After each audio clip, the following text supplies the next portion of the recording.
Hello.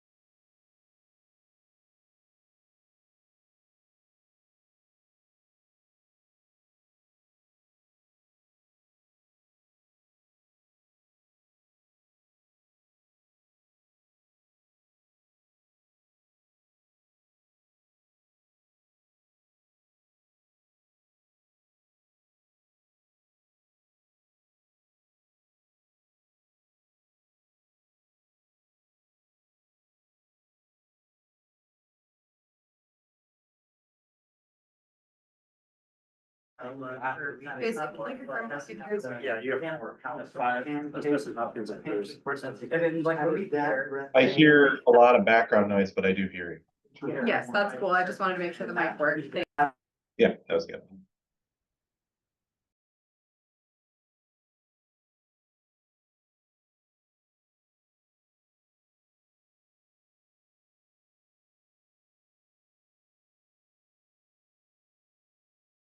We get started.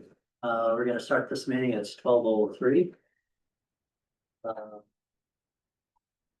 Introduction of the members will start. Our review. Introduction of members. I'm President Warren Little, Chief Engineer, Alaska DOT.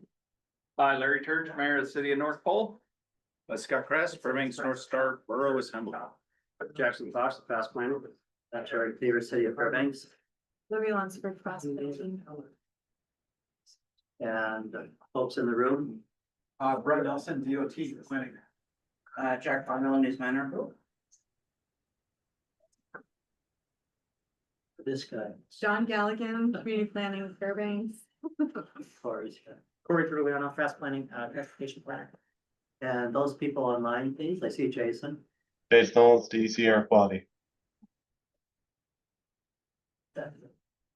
In terms of policy board members, yes, then we have Randy Bailey, DOT, and Bob Fistache, City Engineer. Denver time behind. Thank you.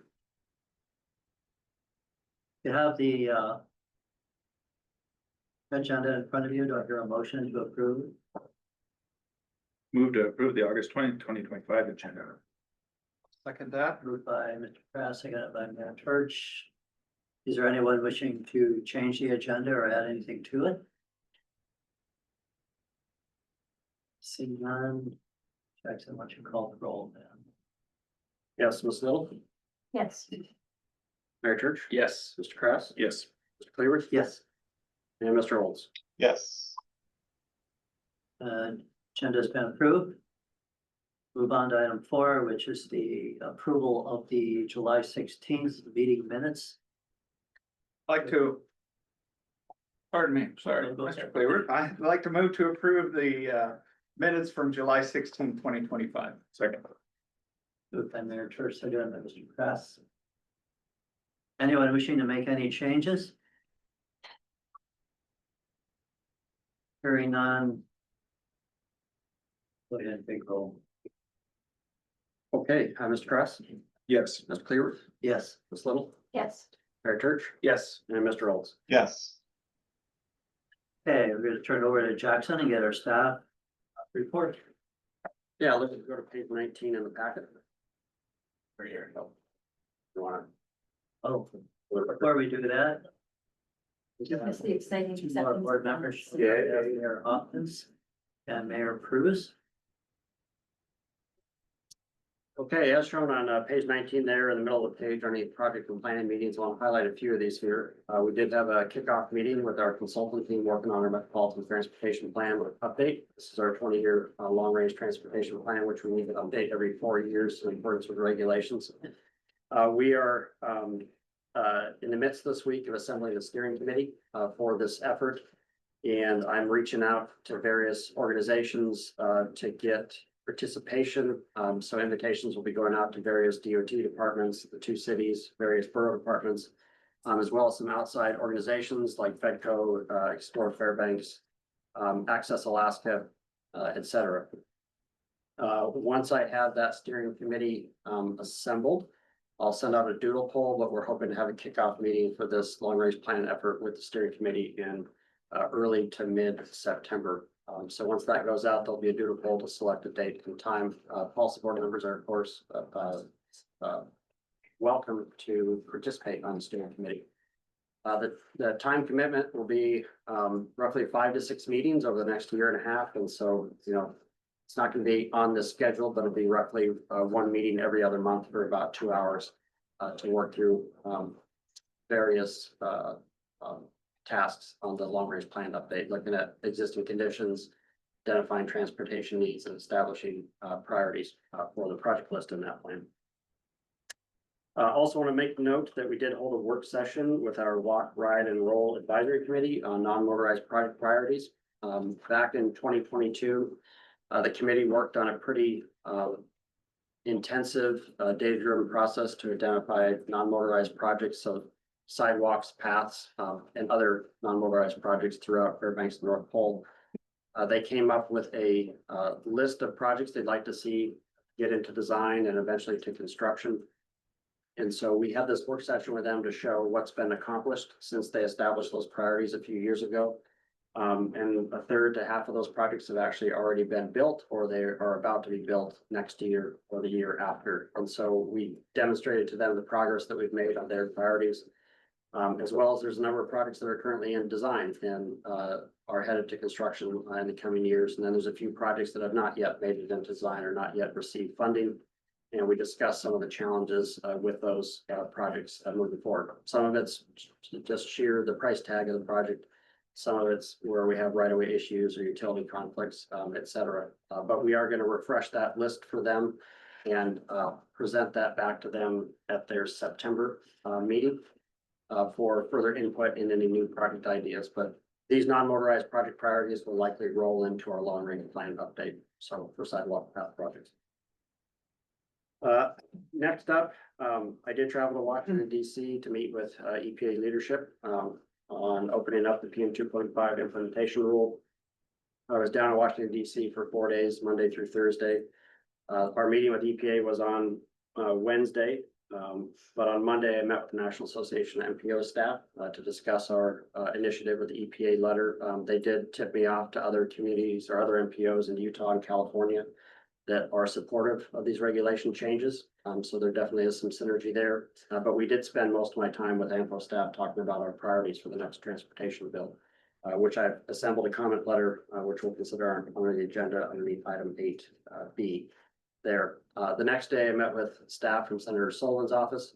Murkowski, Sullivan, and Begish's office are all very supportive of our comment letter and our push to open up these regulations and what we're asking for. So we did discuss that briefly in my meeting, but Sullivan's office was also more focused on what our priorities would be for the next transportation bill. So they, I kind of verbally presented what I put in my letter that's in the packet for you here today, and they liked all the ideas that they had heard. So Wednesday was the meeting with the EPA. It was very well attended by EPA staff from headquarters, as well as they flew out folks from Region 10, their Seattle office that work on our air quality plan. We had good participation by staff from Begish's and Sullivan's office. Of course, the date of this meeting was a little bit awkward since Congress is in recess and Murkowski and Sullivan were back up in Alaska and there was the special session of the legislature. So to get state legislators down to DC was challenging because they had to report to Juneau. However, Senator Myers did call in to the meeting. And in my opinion, I thought he provided the most powerful testimony to the EPA. We not only discussed this issue with trying to get de minimis source category exemptions for PM 2.5 emissions, you know, for transportation and coffee roasters and used oil burners and some of these other lower emissions, but we also had quite a bit of discussion about the real estate issue. In the energy audits. So that was not the focus of my meeting, but of course that became part of that meeting. So I don't have anything from the EPA at this time as far as what their next steps will be. the meeting was basically closed out with the EPA leadership stating that they understand what our request is, and they think that our request is reasonable for those regulation changes. And the regulation changes, again, is getting de minimis source category exemptions for some of these lower emission sources like transportation, but also defining a very clear path to a protective finding so that we can avoid any future conformity freeze in our area. So there's a couple different sections of regulations that would need to be amended. And so I did hand them a written proposal that goes into further detail than what our letter is on those specific sections of regulations and some suggested language to start with. But one point I made during the meeting, which was not encompassed in our letter, which I think really resonated with EPA staff, is that there are de minimis source category exemptions for PM 2.5. I'm sorry, PM 10. So same pollutant source, just larger particle size. So the EPA did finalize a rule for that exemption or waiver, but they never finalized it for PM 2.5, but they did consider it in 2016 when they passed their final rule. So we're asking them to basically pick that work back up and get it across the finish line. And there is precedent for it with PM 10 pollution. So in any event, that was something that struck a light bulb with them down there. I have reached out to EPA Region 10 staff earlier this week for an update on their next steps for opening up the regulation, whether it's gonna be a go or no go, or what the timeline might be. And they've not heard from EPA leadership yet, but they are committed to, they committed on Monday to reaching out to them to get a formal update back to the policy board on their next steps, the willingness to work with us on this. And we will drum up support as necessary once we see some next steps here. Sullivan's office, their staff also agreed to kind of bird dog this issue with the EPA, as they seem to have a weekly standing meeting with the EPA on various other issues. So they'll add this to their checklist as they speak with them. Sorry, that was a long update, but it was a good meeting down in Washington, DC. I think all the right folks were there. And again, all I came back with, they understand and they think it's reasonable, but they can't, of course, make any promises in a meeting like that at that time. So I'll continue to follow up. Next item there, I did have a meeting here in the last few days with DOT right away and Alaska Railroad real estate staff on the Chitty Riverwalk project. The appraisal has been completed for those two parcels with a few different options, kind of splitting out values for the entire parcel versus just the trail footprint versus the remnant of land between the trail and the river and the remnant of land between the trail and the roadway. And so we have a few different paths forward here on that project. I'll just mention them briefly, but one would be full acquisition of the property by one of our local governments. Another one is proceeding with the city's current permit with damages paid, and another one is entering into a long-term land lease. So all of these options would require involvement by the city and or borough. What we've agreed to is Railroad real estate staff will fly to Fairbanks next month for our policy board meeting, and we will have an executive session with real estate staff to go over these options with you. They've indicated to me that the appraisal that I have received, that I have, is able to be shared with the public, but what I heard from DOT right-of-way staff under Title 23 regulations, that cannot be disclosed while they're in active negotiations. And so the request for the executive section actually came from DOT right-of-way staff. So I'm going to respect that, but we can discuss that and you all have to make a motion to go into executive session, but we'll have folks here to present options with different price tags associated with those so that you can all provide us and DOT direction on what you would like to do as far as moving forward with that project. They've been looking at this project for 30 years. What's the probability of any conclusion? I think Curious. What do you know? I think that all options on the table are reasonable. One comes with a much larger price tag, of course, which you all may not think is reasonable, but yeah, the original promise for this, got all the correspondence was that this land would be provided free of charge. This is by Mike for the Fred, trail. as I recall. I'm sorry. was by Mike Fretwell. 30 or so, but it- Yeah, we have, yeah, some of the original correspondence. But Lauren Little in our pre-policy board meeting yesterday indicated that the commissioner's office has discussed a potential legislative solution as well. So there might be another option that I'm not familiar with. The legislature has already approved sale of the parcels, so the railroad can do that as long as the board agrees. But anyways, I'm not privy to what that legislative solution would be. But yes, I believe we have some viable options on the table. Unfortunately, though, the options that I have to present to you next month all come with a price tag. And a couple of them I think are a reasonable price. One may not be. Yeah, I apologize, I don't remember the details, I just remember at the start. When the right of way stuff came up last fall, winter again, we gotten the appraisal back from the railroad or something, there'd been some action and so the commissioner, our legislative liaison, and I kind of had some potential alternative. And I just don't remember the details anymore. Unfortunately, the phone email doesn't go back far enough to take that out, so that's some info we'll go to you guys. For the railroad to transfer property, it does need to take legislative action. So it would basically be a bill that the legislature passes that says it needs to happen. Might be some other machinations in there. It's always a remarkable lift to get those things to happen, whether it's land in Stewart or land in Healy, where, you know, homes have been leased on for years. And the railroad lease is running out, so what happens to the homes that people have been living in for decades that are on that railroad land? So it's certainly a possibility. Usually it takes cooperation with the railroad for those things to happen.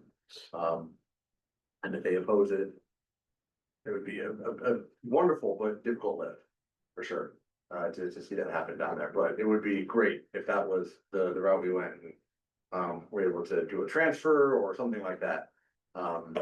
Maybe that's an option down the road. I don't want to rule it out. It's just a hard lift. You said, Jackson, that in the executive session, there will be different prices for different amounts broken out that the railroad would be amenable to theoretically. Yes. Okay. And I have those numbers, but I Yeah, won't state them out loud in this meeting. Okay. And then, I guess I'll give you credit, because you were in DC most recently. I heard that the SIP was approved. And the biggest deal was that real estate aspect had been taken out. It was approved contingent of that real estate aspect coming out, so, that doesn't, negate the PM 2.5, point source de minimis impacts for sure, but still good news, and hopefully that can release the, conformity freeze as well. Does it still, I guess should be my question, does that lift the conformity freeze, or do we still need to move forward with, No, our, emissions budget? we have one more step here. So our consultant, Tom Carlson, the Trinity Consultants, he has a report prepared showing that our he's modeling our transportation emissions, and the report shows that we meet the motor vehicle emission budgets that were included in that air quality plan. So, and he does have an outline question with Nick Zarnecki at DEC, but I expect to receive that report later today or tomorrow or potentially Friday. Once I receive that report, I forward that on to EPA Region 10 staff, and I schedule another information meeting for EPA and our other federal partners, Federal Highways and Federal Transit Administration, to review the findings of that report. If the EPA accepts that report showing that we meet the motor vehicle emission budgets, the conformity freeze will be lifted. So this is movement on this is imminent. Mr. Olds, did you have a question? No, just, I mean, since they talked about the SIP, point of clarification, they proposed approval. We have feedback basically that they're gonna be some correspondence that we don't need to include. 18 AC 50081, and we're waiting on that to basically go in and pull the regulations, but we're expecting a final approval that'll say something to that effect. But it hasn't happened just yet. Thank you. Jason, Yeah. thank you. As a real estate broker, thank you very much. Hot off the press. Jack. I know there's some realtors in the room, so I And Yeah, call out Jackson. to the greater board and Heather yesterday to share that good news, so. Good. You can have Jackson go ahead and complete his report. Okay, Olivia, if you go to page 20. The rest of the report will be much shorter. Under correspondence communication, I did submit the letter that the policy board approved last month to the DOT's commissioner office and MPO coordination items. Not been a response yet, but we did not provide a timeline. I also drafted, as I indicated earlier, a comment letter to US DOT on fast planning's priorities for the next surface transportation bill reauthorization.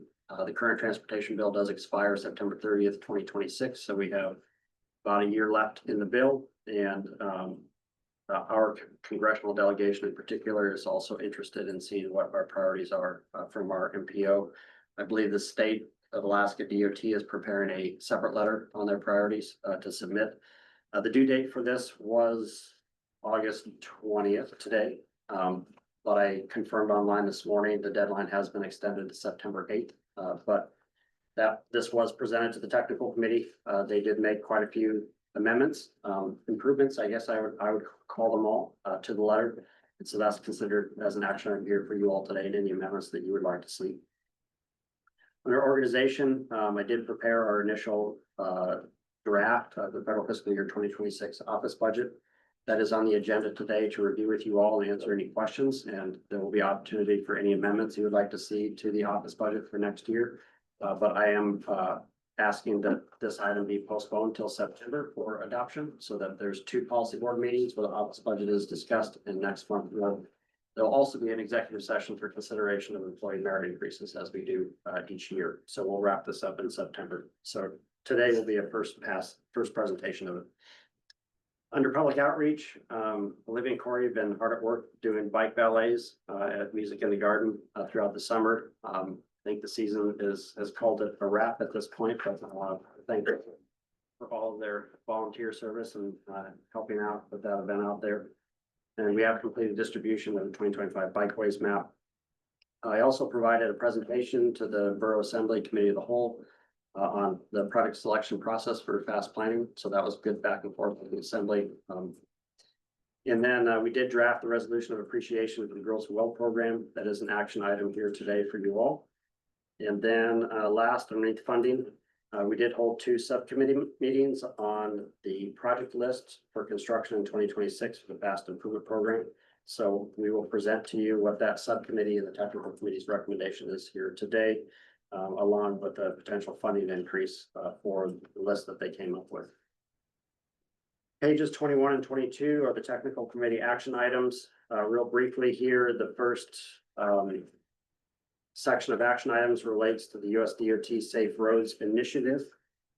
We had this on their agenda as an action item for a motion to support the list that DOT came up with for arterial segments focused on safety improvements within our area. We did not receive that list until the day before the technical committee, so it was not included in the packet, and there wasn't adequate time for the committee to review that. We had heard from the National Association of MPOs that a fact sheet would be coming out about the Safe Roads Initiative and potentially a time extension on delivery of that list. That fact sheet did come out. I saw it this morning. And I do not see that there's a timeline extension. So this will be presented to you today by Lauren, just as an informational item.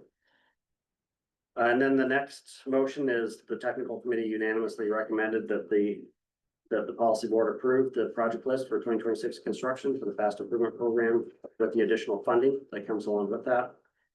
And then they also unanimously recommended that you approve the letter that I drafted on the priorities for the service transportation bill reauthorization. They did make 8 amendments to that letter. They were all, I think, value added additions to the letter. And then, bottom of next page, the technical committee also approved the construction funding increase for Powell Street reconstruction in the amount of $241,000 for additional traffic control overruns. And that utilizes the rest of our offset funding for the year and dips into some 2026 funds to cover that increase. But we were able to get that increase funded.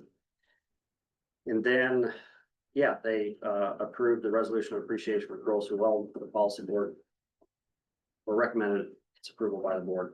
And so that's on today's agenda. Underneath item 7C. That concludes my report. Thank you, Jackson. Any questions? Seeing none, we'll move on. Mr. Chair. Oh, I'm sorry. Go ahead, Scott.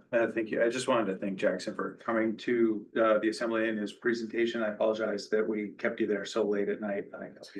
We had a special meeting pop up, and So so, be there too, yeah. yeah, so like the Borough Assembly likes to do, we were there quite late, and appreciate your. I think a lot of folks learned a lot and a lot of appreciation for what you do here. You're very welcome. Thanks. Okay, that brings us to the public comment period. It's the time for public comments on any item that you want, except for those that are action items, which we'll have public hearing on later in the meeting. We would just request that you limit it to about 5 minutes. Is there anyone in the room wishing to testify? Seeing none, is there anyone online wishing to testify today? See. We don't see anyone there, so I'm gonna go ahead and move to close comments. I don't need to move it, I'm just gonna close it. Under item 7, we've got old business, the Metropolitan Planning Area Boundary and Intergovernmental Operating Agreement discussion. Who's leading that? That would be me. Okay, go ahead, Lauren. Well, it's been a little while since we talked about this. I think we've got a lot of bases on policy.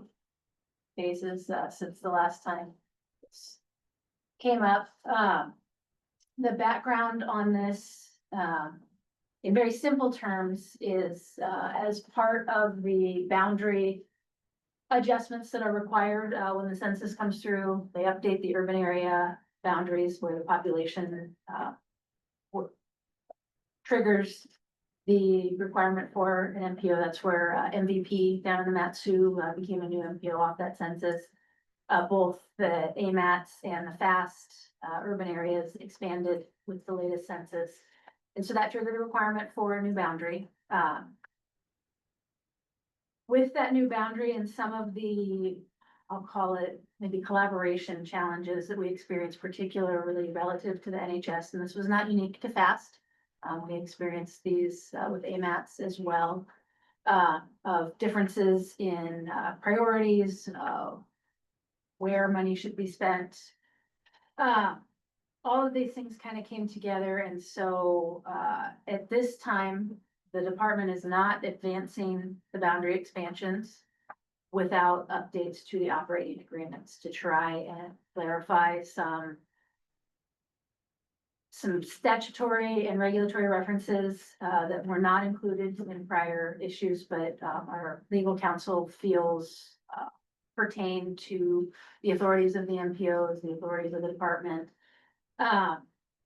And I think some of the things, you know, that came out of the STIP efforts and, you know, the 3C document that Jackson has mentioned a few times here, kind of all play into that. These operating agreements are a little outdated with the new expectations around how STIPs and TIPs are coordinated, where projects live. There's just some things not really well covered. I think another one that came up in the last year was who pays the feds back if an MPO chooses to cancel a project. You know, DOT has been paying, you know, is on the hook to the feds for something that maybe we're not in control of that decision. So several areas of gaps from the department's perspective in these operating agreements. And so before a boundary will be advanced to the governor for signature, the governor is the final approval of any boundary extension. We want to open up these operating agreements and make some adjustments for better clarity. And the deadline for this to be done, for the boundary expansion to be done and approved, is December 31st, 2026. So we've got a little bit of time, not a ton of time.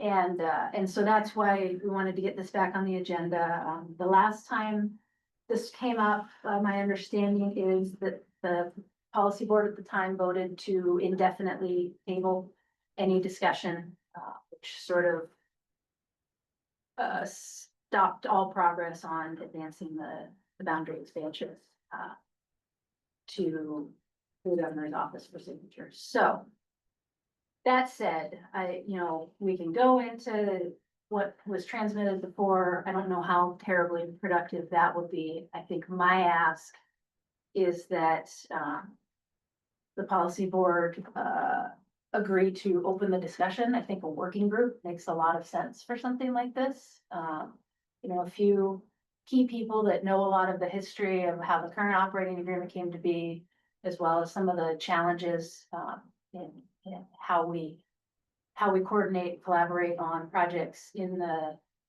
metropolitan planning area. To review the edits that have been transmitted, to propose additional edits, and essentially put something forward for the policy board's consideration. That would be my ultimate ask in all of this. One question for you, and then I'll open up for the board to see how we want to go here is. The original letter we got from Brian is about a year and a half old now or something. Has any of that changed? The copy that we got of the changes that were requested, has any of that gone away or changed or been added to? Do you know it? No, the last letter was sent February 11th, 2025. That's the last correspondence I'm aware of on the topic. There has not been any proposed changes beyond what was transmitted back in, I think it was 2024 even, was the first time draft edits, and it included some language about, municipalities' ability to adopt NHS routes and a few other Alaska statute and there has not been any effort. AMATS took a similar tactic to you guys of we're not interested. We're not pursuing this anymore. They are also in the process of, I think they're getting a working group together as well, to evaluate what was proposed. They're still considering the legal counsel route, I believe. I'll know more tomorrow. It is a topic on their policy board agenda tomorrow. Discussion? Others? Well, December 31st, 2026 is coming. And up against that. Okay, well, seeing none, I'll move. Thank you for that. Item 7B, new US DOT initiative, safe arterials for everyone. To reliable operations and distraction reducing strategies. We had a good discussion on this, I thought, yesterday at the pre-meeting. Some of our concerns with it. Jackson, why don't you take us through that? I'm turning this over to Lauren Lowe. Yeah, so kind of introduced you guys to this, the last policy board meeting. Since then, we did do our data polls. And we kind of took a kitchen sink approach to this a little bit. The Safe Roads Initiative is geared towards safety and operational challenges on our arterial network, particularly our non-freeway network. And so we kind of looked at our system and said, okay, safety, we screen safety every year under the Highway Safety Improvement Program, screen all our main routes, and evaluate on crash costs per mile. And identify basically anything that has had one fatal or two serious injuries gets flagged in that screening. And that's the first aspect of our list is simply the HSIP screening, crash data from 2019 to 2023, which is the most recently available 5 years of crash data. It's sorted by crash cost per mile, just like the HSIP report would do. And the only screening we did there was to remove non-arterial or freeway segments from the list. There are a few bits of freeway segments, like the Glen Highway, Tall Interchange, divided highway, that's considered freeway. And we deliberately chose not to say, you know, okay, we're gonna pick the top 10 or the top 50 locations. We simply said, these are the areas that would be flagged under the Highway Safety Improvement Program. Here they are. The first ask of this is simply the list of locations. The next ask in the next year is to develop a plan. So what are we gonna do about these locations? That's probably where we might start doing more of a screening approach and saying, okay, we're gonna focus on the top 10 non-motorized area and the top 10 rural or, you know, whatever. A lot of these areas do already have projects or safety assessments planned. We haven't gone through any of that. So first effort was just safety, purely crash data driven, on that. And, actually, Lee, could you pop it down to that Excel file? The PDF of the Excel file, yeah. See, this is what I mean by the crash data. And do you see we got a few on there? Dice Road, Airport Way, Old Seas at Fairbanks, that's got project on it, I'm pretty sure. I always get a little mixed up with the mile. University Avenue, that looks like the ALM there, College Road, of course, that's what we've talked about for years. Badger Road, Johansson, Palm. Was College Road sort of the idea to make it that 3-lane with the middle turn lane a couple years ago? More than a couple, but yeah. Yeah. Yeah. Kind of was, thank you. Yeah. And that was kind of an unfortunate timing of things too. You know, we had a preventative resurfacing project going and FMATS at the time completed the study and kind of tried to get it all together, and it's just a bigger lift, I think, when people appreciate it. So anyway, safety, that's the safety list. Farmers Loop, I think that was one we talked about, a road safety audit for. And then, so the next thing we looked at was operation. And so the first one I kind of went to in my mind was bridges. Particularly, we've had quite a few bridge strikes over the last few years. They've been fairly impactful, you know, here in town. When the Cushman overcrossing was struck, we had to take a line out and ultimately close that bridge down for the repairs. Pretty busy highway for us. And so we looked at bridges on our arterial system from a few different lenses. The first was poor condition. These are what we used to call structurally deficient bridges. Fortunately, not a lot of those on our arterial system, but that's a specific category of condition established by the Federal Highway. One thing that's often misunderstood is a bridge can be in good condition and still be load restricted. Load posting, load restrictions are independent of bridge condition. And so that was another lens we looked at. Are these bridges restricting the loads compared to other bridges and structures on the route? So these are things like, we've got a load posting sign out on the Chena Flood Control Bridge. I think we've got a load posting sign at Rex on the Parks Highway now. The other thing, the load restricted bridges, a lot of times the first thing that gets restricted on it is emergency vehicles. Because, you know, those ambulances tend to have real short wheelbases, pretty heavy. They're to be surprisingly impactful. So we wanted to capture those bridges that are narrow. So bridges narrower than the adjacent roads. These are a restriction both in the loads that can be carried over them, width-wise, but also for non-motorized users. You know, imagine being on your bike on Rex Truss, not the most comfortable feeling in the world. And then, of course, the height restricted, and then the load posted, and then the last category was non-redundant steel tension member, which in my day and age, we call it fracture critical. And all that means is these are structures that by design, they have weaknesses where if one component fails, the whole structure fails. Where most modern bridge designs have quite a bit of redundancy. The Cushman overcrossing is a great example. We had a pretty significant girder hit. We couldn't load that girder, but we could load the rest of the bridge. One of these NSTM bridges, that would not be the case. If it sustained damage to a component, the whole thing can't be load bearing now. So that was the bridge lens, and I'll pause there if there's questions on that. Okay. Through the chair. The acronym PDO, crash count, what is PDO? Property damage only. Okay, and in that count. One vehicle, two vehicles, single car accidents, the whole works. It's by crash type, so two cars run into each other and they both sustain damage, that's one PDO crash, Okay. related to that. Okay. Just like if you have multiple fatalities, it counts as one fatal crash, for this program. Okay.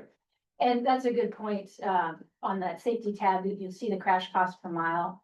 The federal government publishes a list, I think it's the federal government, called the CAPCO rates, and don't ask them what that stands for. But essentially it assigns a value to a fatality, to a incapacitating injury, to a property damage only. And those are essentially, for lack of a better description, the value of a human life that is used in these HSIP screening programs. If I may, just one other question. Badger Road is on here 2 different times, but it doesn't actually cover the entire amount of Badger Road. There's still 2 miles missing out of the Badger Road. Is the other 2 miles that are missing have no damage or didn't make the list, I'm assuming? And why was it split up into 3 different segments? Yeah, so the way this report is run is it runs, I think, there are 2 mile segments that it runs. So it's actually looking at 2 miles slide, 2 miles slide, 2 miles slide. And then it consolidates a continuous segment. If it's hitting regularly in that 2 mile, and I can't remember if it's 2 or 5 miles.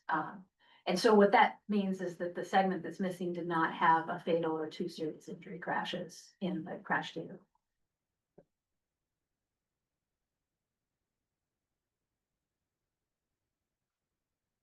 So our next operational review was, back in 2018, a freight bottleneck report was produced, and it was reviewed again in 2021, 2022, when freight plan updates were going on and generally validated. A lot of this data did come from the MPOs at the time, AMATs and FMATs. And essentially it's locations where freight is disproportionately impacted in its ability to get from point A to point B. And so we included that information as well. So we were looking at our system through a freight lens. The maps are a little easier to look at. They're just snipped directly from that freight bottleneck report. And so the final operational lens we looked through was intersection congestion. So the criteria that this was one area where we did some amount of screening. In that congestion, this data comes from INRIX, but essentially your vehicles, not everybody's, but a lot of vehicles are actually transmitting data on how long you're sitting on idle at an intersection. And so we can use this to identify intersections where we're seeing congestion, which we defined as level of service D or worse, for 8 months or more, so the majority of the year. And that level of service D, that's sort of, if you were designing a new intersection on an arterial, level of service D in the peak hour is what you would be considered the minimal acceptable level of service. And so that's just kind of become the bar for congestion criteria. And of course, that's in a new design, you're looking just peak hour. We're showing congestion occurring fairly consistently through the year on these intersections. Much smaller list, fortunately. But not surprising, I think, for those of us around town. See Geiston University pop, very, very busy intersection with a lot of pet traffic. Pet interval in particular, it's really hard on signal timing. It eats up a lot of the signal time, so you will see intersections with high ped volume tend to get closer to this criteria. And then the final piece that we're going to mention in our cover letter, but obviously we don't have a list of where these are going to crop up, but significant encroachments such as encampments in the right of way.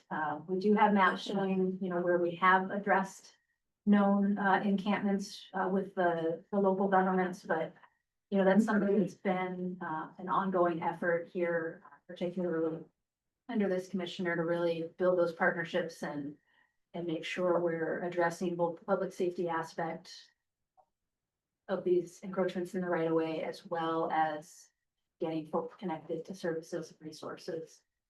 So we will also mention that as part of our, in particular, the distraction reducing aspect of the Secretary Duffy's request.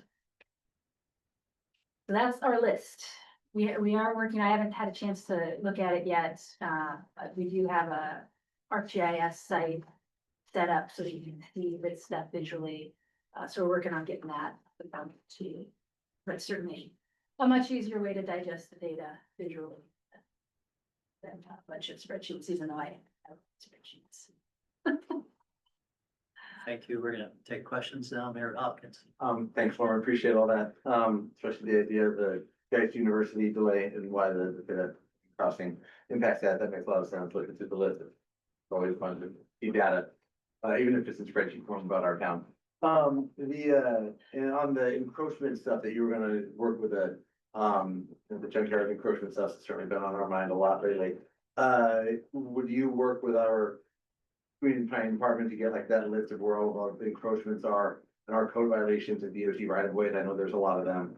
The one we're cleaning up now, that's been on the news lately, in the DOT right of way a lot. Is that something you could work on as you put this list together to make sure it matches up with what our data has to? We get a lot more complaints in from the public lately.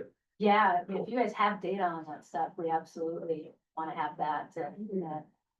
Yeah, we could definitely get that too. You know, I think the encampments are probably the higher concern for us, just because you also then are introducing the factor as opposed to a junk car. No, it's not gonna be, fortunately.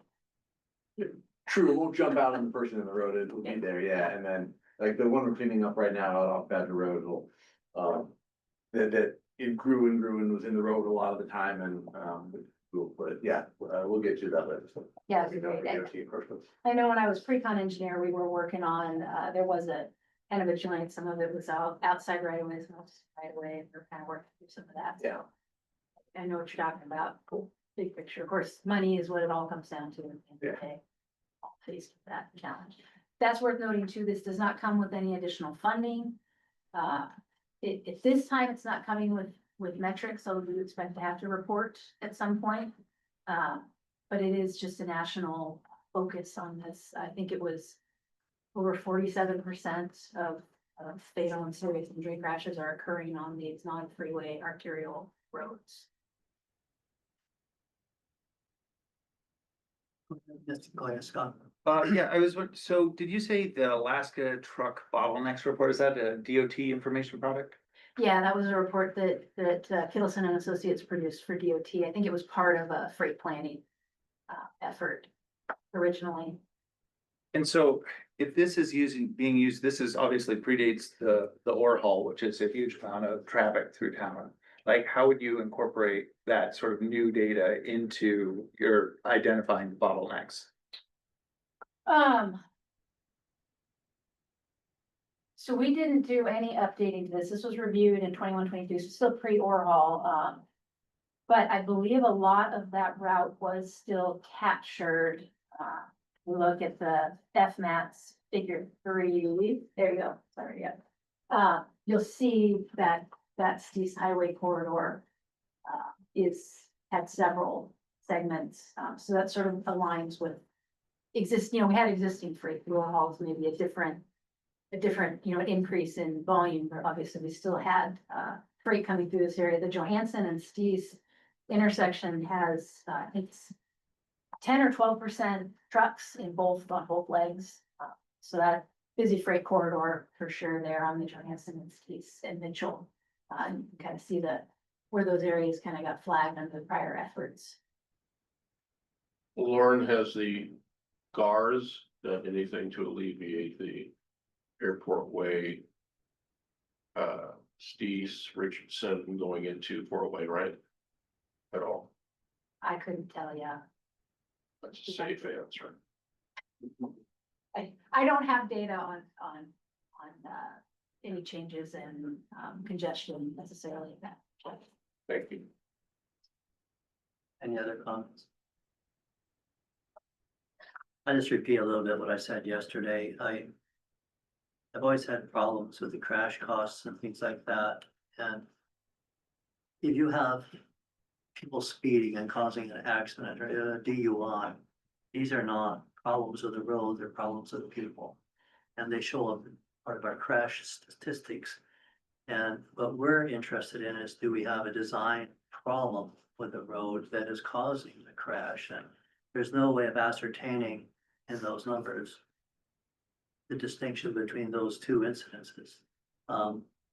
So you could be, you know, studying or taking a project away on our tip or whatever to go after something here that really isn't a design function. I mean, I kind of have sympathy for DOT, one, having to put all this out. Then coming up with a solution with no money to follow up on the thing. So I mean, I always took this crash data with a grain of salt because I don't think it's pure data at all. And what I'm interested in is, do we have a problem with road names? This really skews those statistics. Anything else? Just a question on this map out there on the open highway, in between the two Badger roads. It identifies a bottleneck, but that's a 4-lane divided highway. Can we get numbers on that? And Yeah, I can send you guys this state bottom line first. Wow. I'm wondering if that's the railroad crossing. No? no, yeah, it isn't, and it's just kind of an odd placement.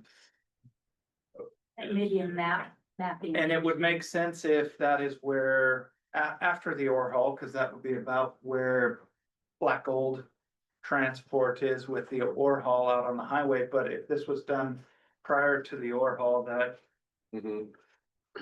wouldn't have identified a bottleneck. Oh, is that 12 Mile Village? Yeah, that's 12 Mile Village. Nope, No. it's, that's like around 9 mile, I would say. 8.5, 9 mile Richardson Highway. 12 mile would be a lot closer to the railroad tracks where it crosses the Richardson. And then the bottleneck inside the city of North Pole, which I wasn't aware of. If you could just send me that information, What you have there is appreciate that. from the first Badger Road, you have a frontage road that runs along there. Right. And then at that location, you have an access point onto the Richardson Highway itself. And Representative Will Staff lives right in there. Right. And you get a lot of bottlenecking there, just by the commercial properties along that corridor. And yeah, it could be right there Yeah. across If from it's- Rivers Wood Products. Yeah, Yeah, based on the, really low level. But it looks like there's a little tiny body block there and the curvature of the road aligns with. North Pole has to have something in there. Yeah. Larry. And it's not showing in the actual list, the Excel list. So I wonder if that was screened out, because that's not actually arterial where that's occurring.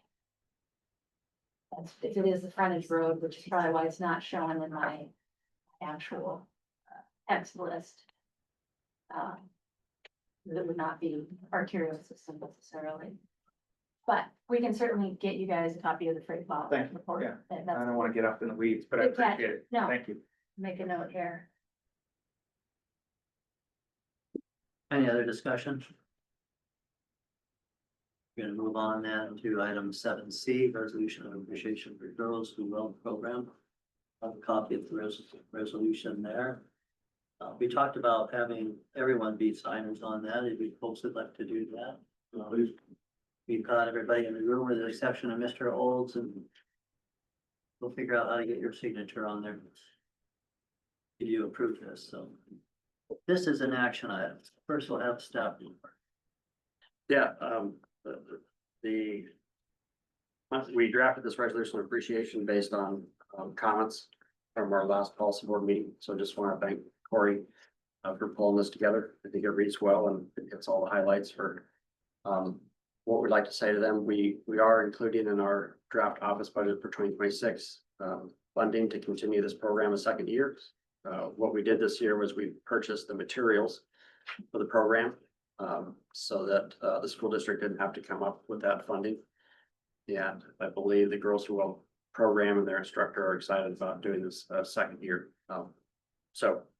Yeah, we can add all the board member signatures to this and print this on fancy paper and work on making the rounds, collecting those. But we're also open to any other language changes to this that you'd like to see. The other. I guess we go to public testimony. Is there anyone wishing to testify on this resolution? Seeing none, public testimony is closed. Is there a motion? Move to approve the resolution of appreciation for the Girls Who Well program. Take a second. Moved by, Mr. Krass, second by Mr. Church. Any discussion? Do we need to make sure that all of our signatures go on at once? We don't need that. Okay, good, thank you. I'm gonna slow it in your head. I've got that circle, sorry. Any item? Okay, go ahead and take the vote. Okay, Mr. Krass, Yes. Mayor Church, Yes. Ms. Little, Yes, Mayor Hopkins. Yes. Mayor Bruce, Yes, Ms. Cleaver, Yes, and Mr. Olds. Yes, thank you, and that brings us to item 8A. Fast improvement program. Pages 38 to 40 in your packet there. Go ahead, Jackson.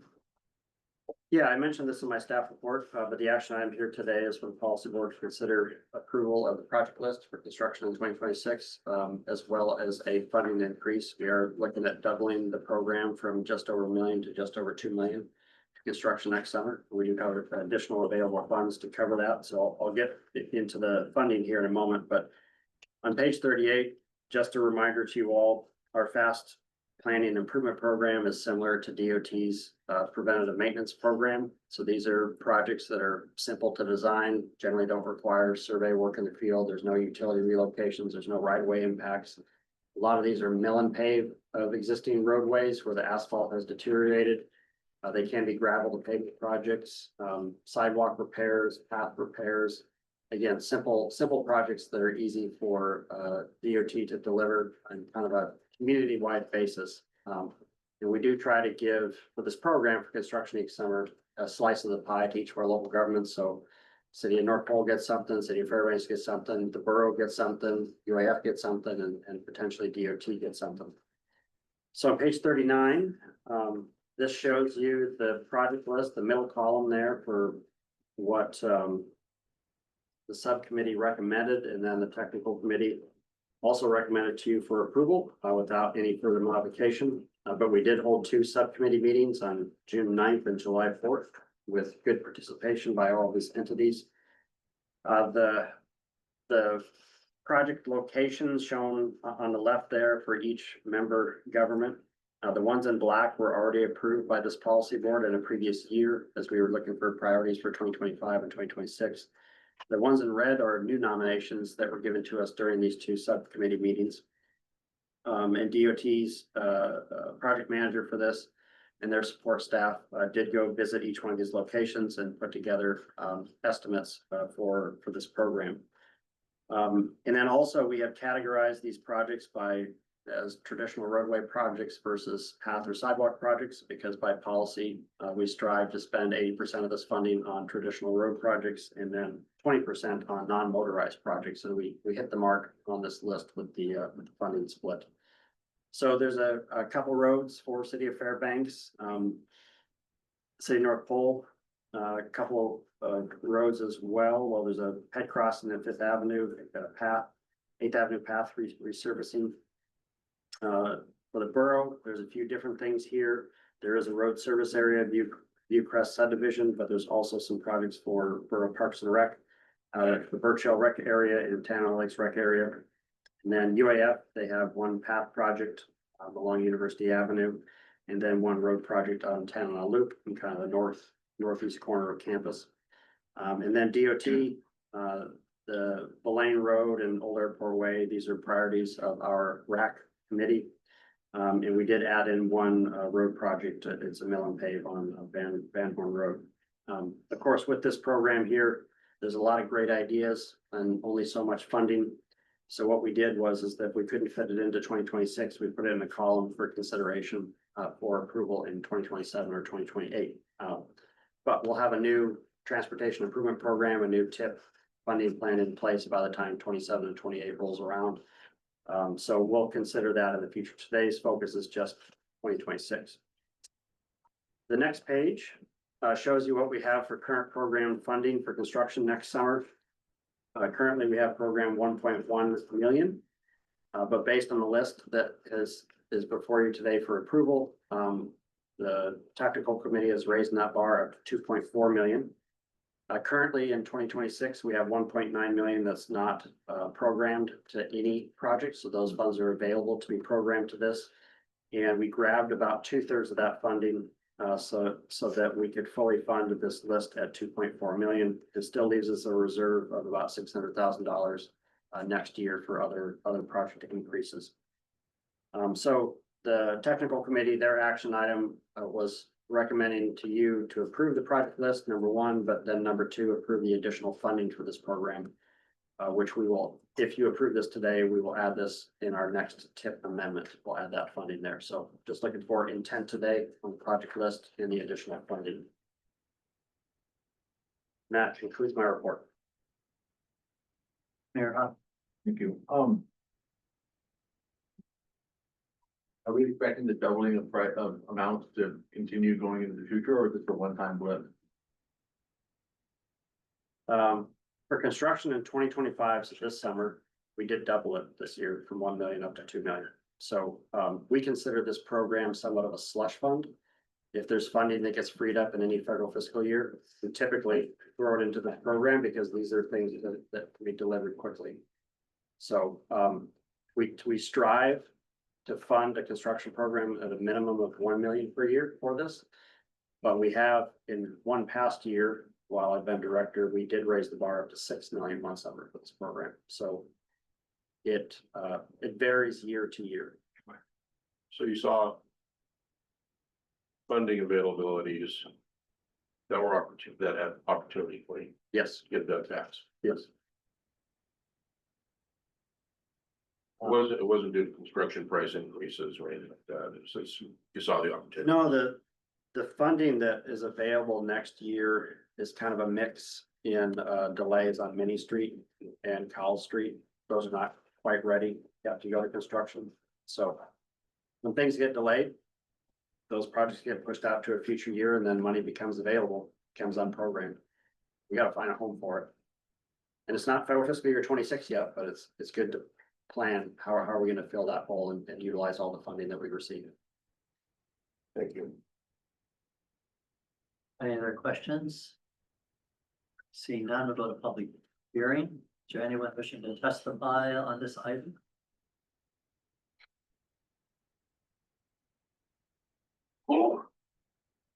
I see. No, I just allowed. False alarm. Seeing nobody, I'm gonna. Public testimony is closed. Do I hear a motion? I'll move to approve the subcommittee recommendations from July 14, 2025 of the Fast Improvement Program list. Second that. Moved by Mr. Kraft, seconded by Mayor Church. This is kind of a duo. Okay, any discussion? Mayor Hopkins. The 628,900 left over on the next page, is that we would be able to utilize that for projects for next summer, in the coming months, if you guys see fit, you can come forward with amendments utilizing those funds? At this time, my crystal ball says I need to save that for Yankovich Mill Hill for changeovers. That's probably a good guess. Yeah, And then as we look at what additions might be needed to a project, specifically one on my mind is the Pioneer Park bike path and well, Peg Road bike path and Pioneer Park center, or the community input says we should change something or add something to that with this. Would you be available to add that to this, or would that be a different pot of money? And I know you told me that's the path, but I can't remember. That would be a different, that'd be a different pot of funding than this program. If there's a request for an increase, like say on Pioneer Park, we can potentially look at utilizing these funds, but we always have the ability to do advanced construction, so we could. Pioneer Parks can go to construction in 26, and then there's additional features that are being added to the project, and the engineer's estimate goes up. We can always borrow money from 27 to throw in 26. So I have a few different ways how to figure out all the math to work, but right now that we have such a large project actively under construction, I kind of want to hold my cards on this additional 600,000 for that. I'm already hearing that there's potentially a change order coming, 500,000 or so potential. Not very much, but it's The first of many, as you dig, you find things that were not anticipated. definitely, and I'm excited about that Yankovic one, thanks.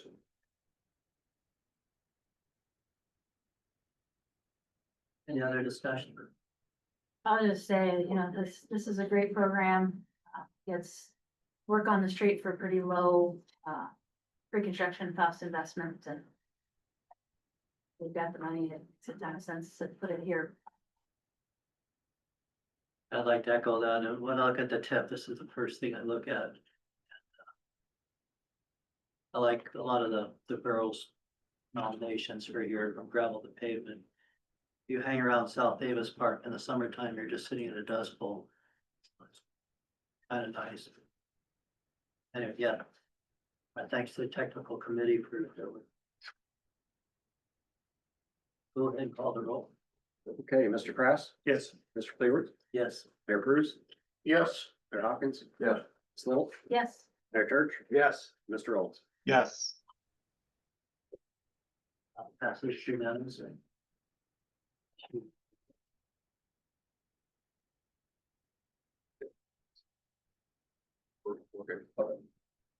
Okay, that brings us to item 8B under new business. This is an action item also, comment letter to U.S. Department of Transportation on priorities for surface transportation bill reauthorization.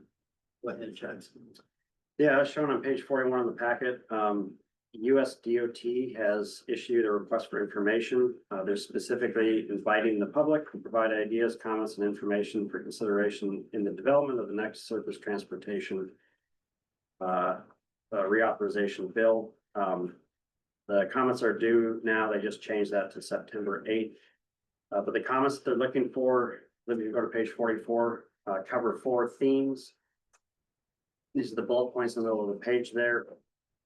They're specifically looking for comments on safety, accelerating product delivery, increasing opportunities for investment in transportation infrastructure, and strengthening partnerships. And so I have put together a comment letter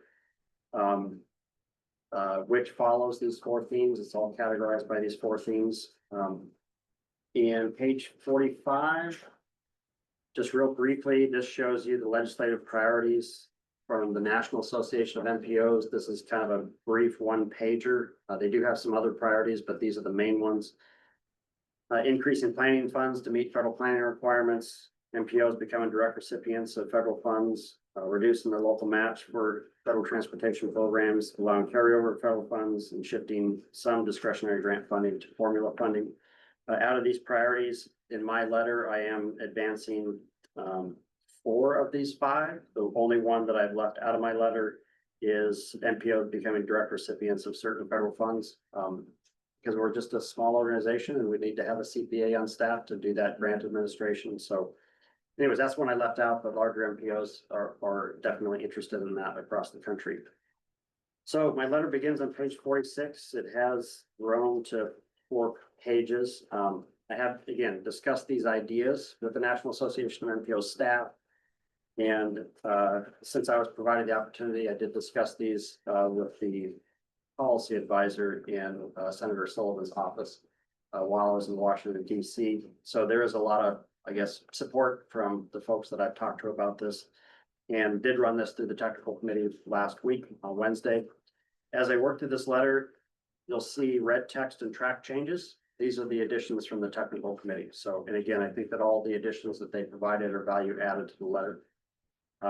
So I'm gonna run through these briefly, and you can interrupt me with questions or wait till the end and ask any more detail about them.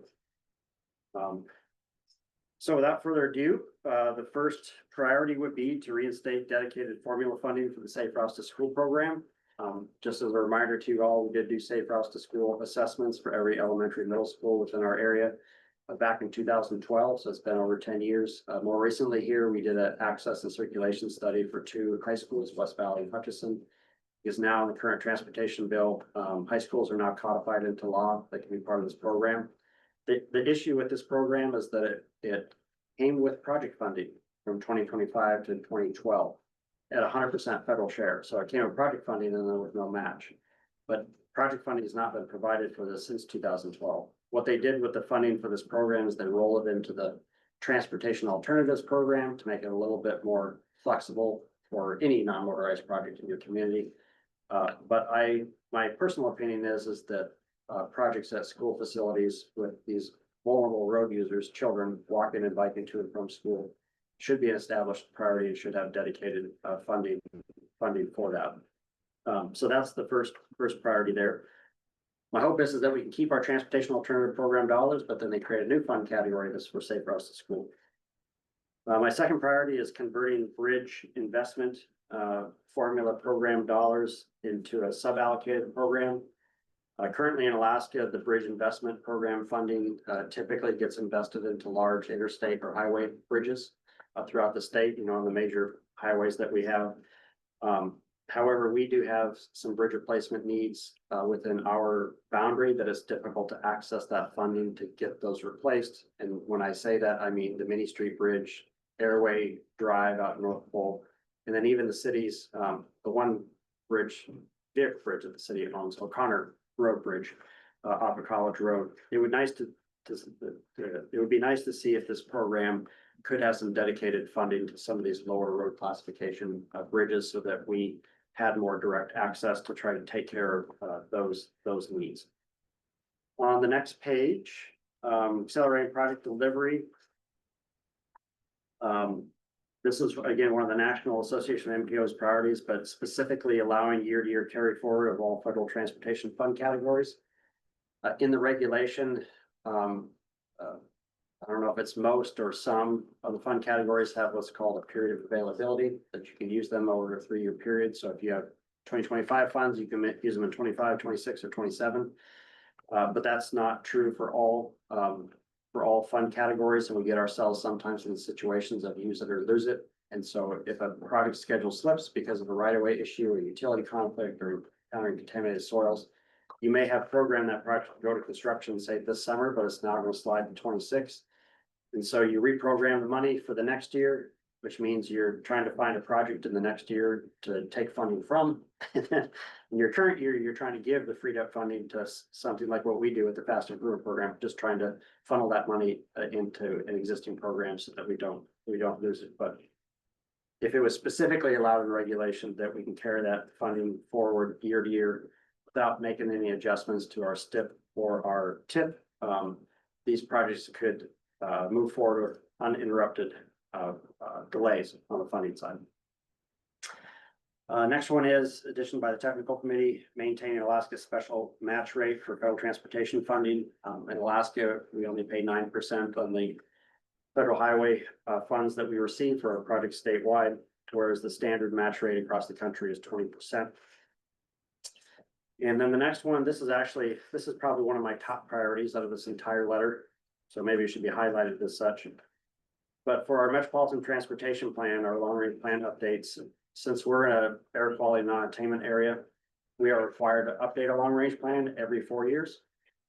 It takes 1.5 years to 2 years to produce that update in accordance with the regulations, and costs us about $500,000 each time. So by the time we finish an update, within a year, we're writing a scope and putting out an RFP to hire a consultant, typically the same consultant back, update our plan again, and I just feel like that update cycle is really burdensome. I think it's unnecessary. There's a lot of work that goes into an update to a long-range transportation plan.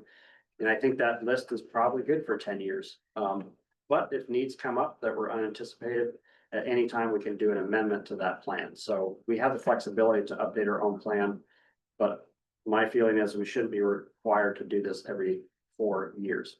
Other MPOs that are not in non-attainment areas, the requirements are every 5 years. So I'd like to see that cycle expanded to 10 years. The next one is reducing the match requirement for our metropolitan and transit planning funds for MPOs. Provided we're an urbanized area, the existence of an MPO is mandated by law. And there is some planning funding that is provided to fulfill our office budget. But if it's a mandate that we stand up an organization like Fast Planning for our area, my opinion is that the match should be eliminated or reduced. The technical committee didn't think the match should be eliminated. They thought that local government should have some skin in the game and require some match, but potentially reduce it from what it is. But anyway, that can be a discussion too, whether we restore those words or eliminate. But this is actually a common complaint from MPOs across the country, having to pay match for an organization that is mandated by law to exist. So it's not a voluntary thing that we do here. If we don't have an MPO, then we don't get federal transportation funding for our area. On the next page, page 48, this is an addition to the letter. And this is a little bit awkward for me, but both the National Association of MPOs and Senator Sullivan's staff wanted me to have some comment in this letter on air quality. My difficulty with this is that the air quality regulations are underneath Title 40 of the CFRs, which is under the purview of the EPA. So this is not under the purview of the Federal Highway Administration under Title 23. So in the transportation bill, it's hard to be talking about EPA regulations when we should be talking about federal highway regulations. However, Federal Highways does have in policy in the transportation bill exemption criteria for projects and highway sanctions, which I do not, based on my research, I do not believe that exemption criteria has been reviewed and updated since 1996. And I think that would be a good starting point to potentially update and expand that criteria. Because if we don't get into attainment of air quality standards by the end of 2027, we could potentially be back in this cycle with a conformity freeze and potentially highway sanctions where federal highway funding is being withheld. So really nice to expand the project list, project types that could be potentially exempt from those highway sanctions. Sure. So that's what I put there. It may not be the strongest place to focus in on for the transportation bill, but that was the link that I came up with. But Jason Olds may have some better advice for us all here today. Next couple here, under increasing opportunities through investment in transportation infrastructure, maintaining similar increased funding levels of the current transportation bill, but convert some of the discretionary grant funding to formula funding. The current transportation bill has more US DOT discretionary grants than I think we've ever seen before. And a lot of those grant opportunities are, we've applied for them, the city's applied for them as well, but we've not been successful to date because it's hard to compete with larger communities that have millions of people in them that can show, you know, their project is going to benefit this many folks. So we don't fare well in that competition on these US DOT discretionary grants. And I'm not saying that we want to get rid of all of them. There are some large grant opportunities that could get you 25 or 30 million for a mega project, you know, in your region. But some of these smaller ones, I think should, these grants could potentially go away. And then that funding is just divvied up across the states based on a population formula so that we all have more access to some of these funds rather than having to directly compete for them. So there'd be allocations of funding as opposed to competing for any grant opportunity. The next one is having the Federal Highway Administration provide the opportunity for a match waiver for economically disadvantaged entities. We've run into this issue here locally with the University of Alaska not being able to cover the match for the projects that they nominate to us. We know the school district here locally if they would like to nominate a project to us, they don't have the match to be able to cover that within their budget. We also had a project here recently at Morris Thompson Cultural and Visitor Center. They're a nonprofit. They applied for a project, and the only way we're able to get these projects off the ground is if we get the state to pay the match for them. So for Morris Thompson Center, we picked a funding category that by policy, the state volunteers to pay the match. At the university, we actually had to request that DOT cover their match out there, and I think that's something the commissioner's office approves. So anyway, we've been able to figure this out, but we do have some entities here locally that just can't meet even that 9% match requirement. So if you could demonstrate your financial need through an application process of federal highways to have your match waived, I think that would help out everybody here. This might go over like lead balloon, but I'm just putting it there. All right, last two, page 49. Doubling the apportionment of metropolitan planning funds for our MPO and MPOs across the nation to fulfill our basic federal planning requirements. We don't receive enough planning funds to even operate our office. Every year, we supplement our office budget with $150,000 in project funds so that our operation of 4 staff members can do our federally required planning work. And there's a lot of planning work in the regulations of everything that we have to do. So to fulfill our basic requirements, the planning funds we receive don't even cover that. So we're mandated to exist, we're mandated to do this work, but they don't give us enough funding to accomplish that. And this has been a long-standing issue with MPOs across the country for a couple decades now. In the current transportation bill, planning funds are only 1% of the entire funding of the bill. And so the National Association of MPOs is really pushing hard to try to get that up to 2 or 3%. So double or triple the amount of planning funds so that we as MPOs don't have to dip into our project money to fulfill our office budgets. And then the last one is establishing dedicated formula funding for planning activities for regional transportation planning organizations. We are a pilot RPO in the state, but we don't have any funding to do the work of a regional planning organization to plan out transportation improvements for the entire borough. We have not received any funding from the state through their annual work program to do this work. But there's nothing in the transportation bill that provides dedicated planning funding to regional planning organizations to do similar work to what we do. But there are regional planning organizations in 33 states across the US. So this is something over the past 2 decades that has become quite popular. Most states, a few states. One example is Washington. Everywhere you don't have an MPO, you have an RPO. So they have full coverage across their entire state of regional planning organizations to serve the smaller communities outside the metropolitan planning organization boundaries. And this wouldn't be a big funding request to do their work cost less than what it would cost an MPO to do our work. But RPOs are recognized in regulation and they have planning activities outlined for them, but as an optional thing that you can do, but there isn't a dedicated funding source to like, hey, if we stand up one of these organizations, can we apply for funding to do this planning? So that's what I got. That's what I came up with. Sitting in my hotel room in DC, typing like mad all through the night. Ideas are flowing. Thank you, Jackson. Any questions for Jackson before we go to public hearing? Mayor Hopkins. It's not a question. First of all, thank you for all this and the work that the technical committee put in. Really like the schools one at the beginning. I think that's really important because they're absolutely used year round. And the final one, the RTPOs, as a legislator, I've worked with the Department of Transportation to get that as in 10 languages and then they picked it up and ran with it. And how we fund it was always definitely a question, so I strongly agree. I like that one a lot, but overall, it's a good letter. Thank you. Anyone else?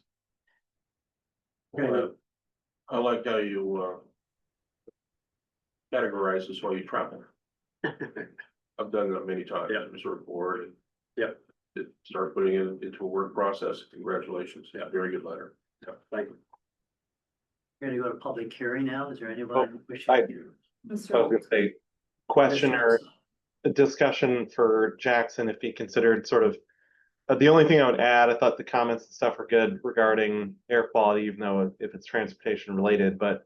And I don't know what's in the existing, whatever vintage 1990s six, I think it was, documentation. But something that you might add in there as specificity is talking about the fact that, well, you say it's a wood smoke issue, not only that, it's a seasonal issue.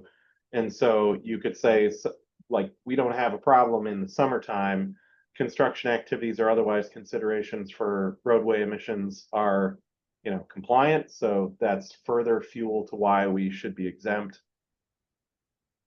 I don't have it wordsmithed or anything, just looking at it now, but that'd be a potential edit we could do, but I think overall it's good.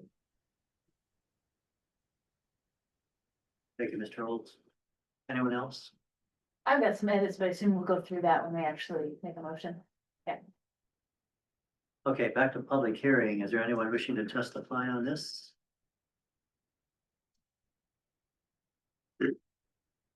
See anybody online or here? Public testimony is closed. We need a motion then.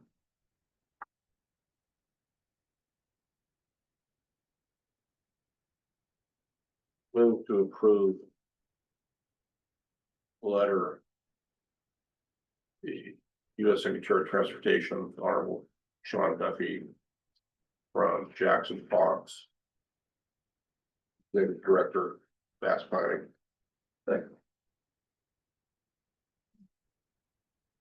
Here a second. Yes. Oh, I'm here. All right. Moved by Mayor Prus, seconded by Mayor Thompson. Discussion? Yeah, Jackson, I think we kind of touched on this a little bit yesterday. I did come up with some language for you on a couple of things. So the bridges, I would recommend that we retitle that expand definition of off-system bridges for Bridge Investment Program Diversity. And to your first bullet, I added the text, expanding the definition of off-system bridge for which FHWA requires 15% of the Bridge Investment Program funds to be used to include local arterials and collectors on the federal aid system in Alaska would improve the condition of bridges and communities. So essentially, right now, they already have a set aside for these local structures. But they are structures that are off the federal aid highway system. So things like Mini Street are part of the federal aid highway system, but they're not the NHS bridges that we have, that we're tracking and have performance measures against. So when you look at Alaska data, because we have such a unique, we're just very unique in how roads are, state has so much infrastructure and, what would be kind of a local bridge in another state is a federal aid bridge here in Alaska. And so we do see where this set aside came from is there was just a lot of these off-system bridges. There was more in poor condition than there were on system. So they created this set aside, and we have a similar trend. The majority of our poor condition bridges are off the national highway system. But they don't necessarily, some of them fit the off-system bridge category, but a lot of them are sort of these caught in between. So I think, to me, that would be the most successful approach to getting more money for the Mini Street bridges of the world, would be to expand that off-system definition. Are you trying to make that amendment? Yes, but I wanted to just put that out for discussion. You put these as suggestions. Yes. Are you moving to amend? Sure, I can move to amend. I have more categories too, but bridges first. Let's just. Yep. Do you have the exact language that you want there? I do. And where is this you want to inject it into? Exactly. So the First page, okay. convert to a sub-allocated program by road classification, convert bridge investment. I wanted to change the title and add some text to the existing bullets.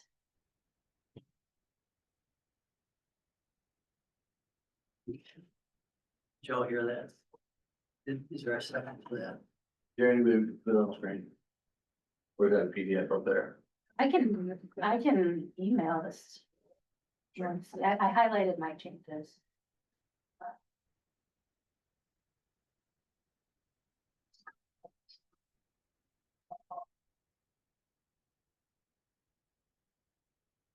I guess I'm waiting for a second still.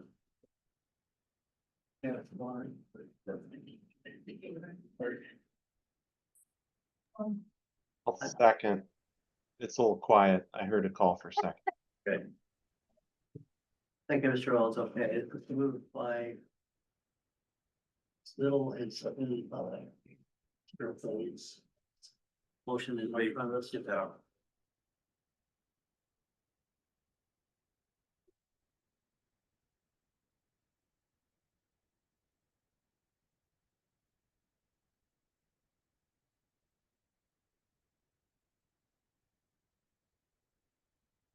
Any discussion? I guess I just need to see the Yeah. language, yeah. Want to wait until we see it? Yeah, I just sent that to you, yeah. And it's got the track changes from everybody in there, so I highlighted the things that I had, they're from technical, the way it came in. So anything highlighted is what I was proposing.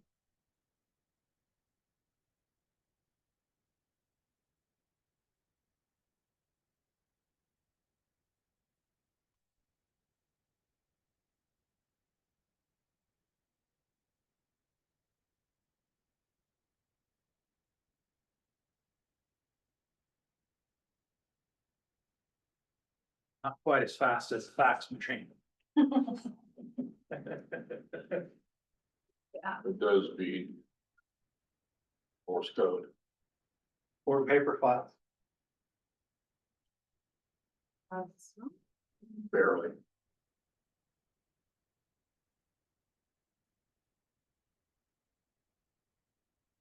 It's not like it's a big document. Yeah, it's nice.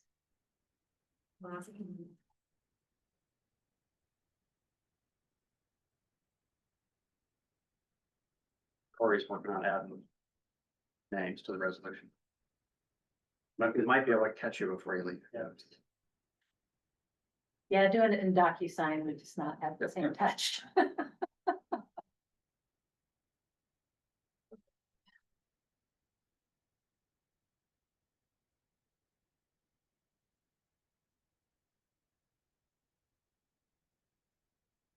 Officer.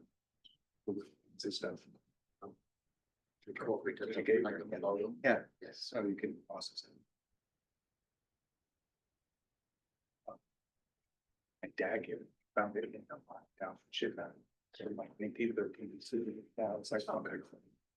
Yeah. It's this Yeah. showing. Yep. Oh, so Rory was in charge.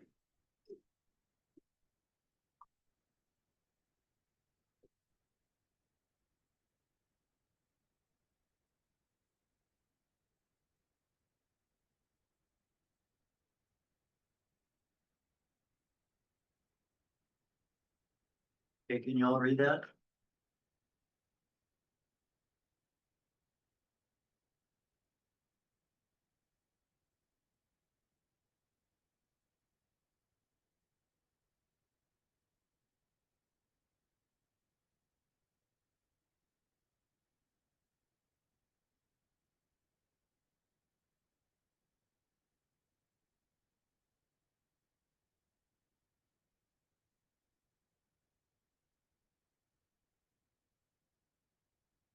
Any further discussion?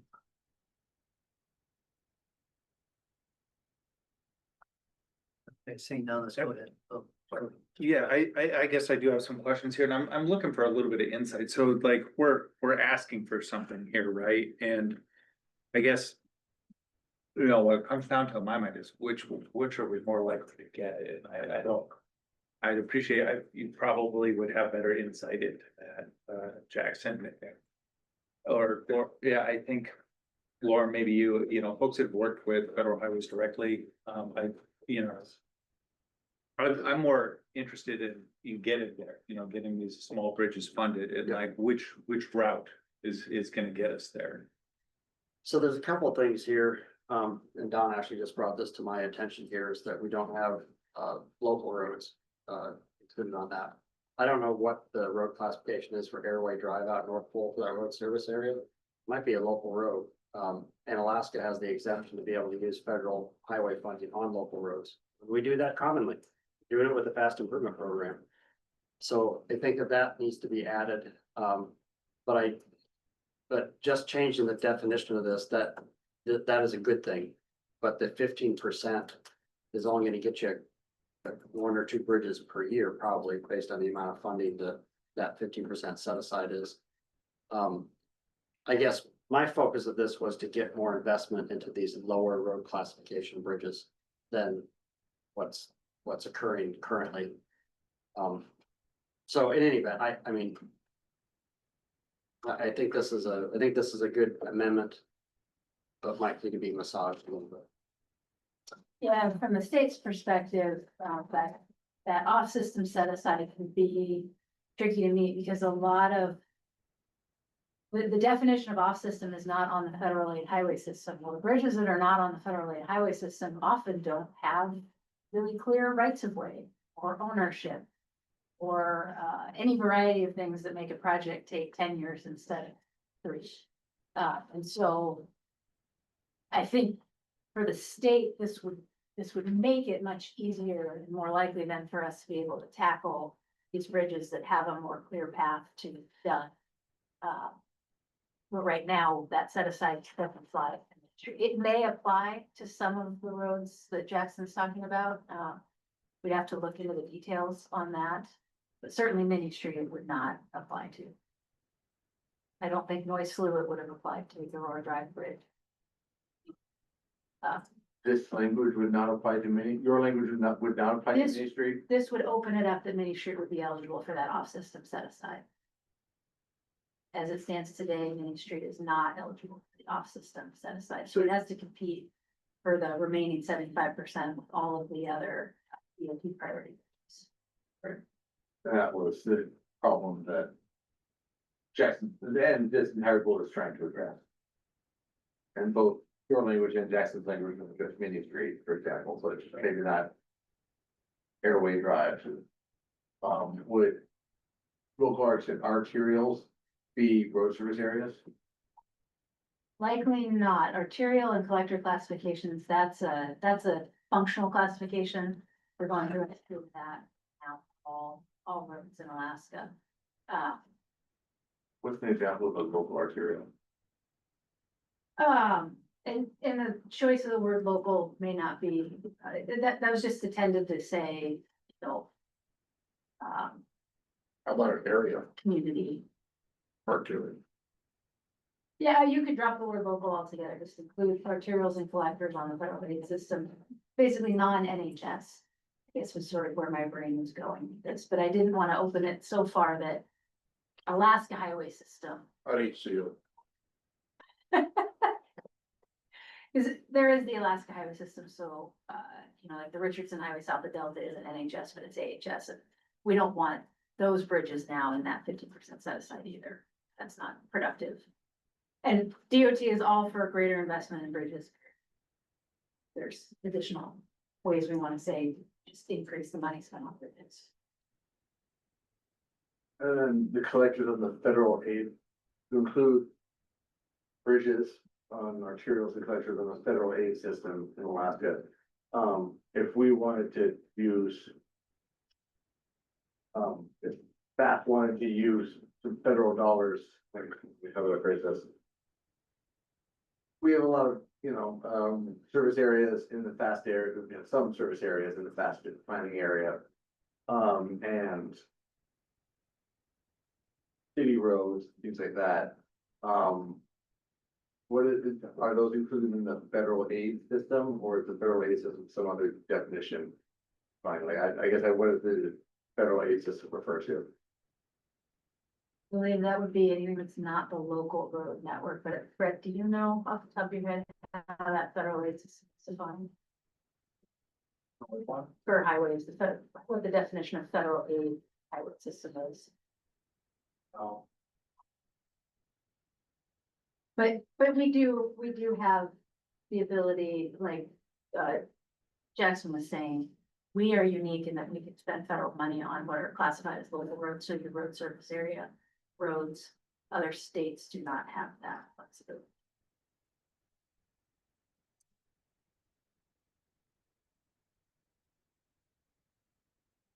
happen very much anymore. Happen more, we had a lot of them. In old days. Yeah. Other, they created other problems. More money, more problems. That's not independence.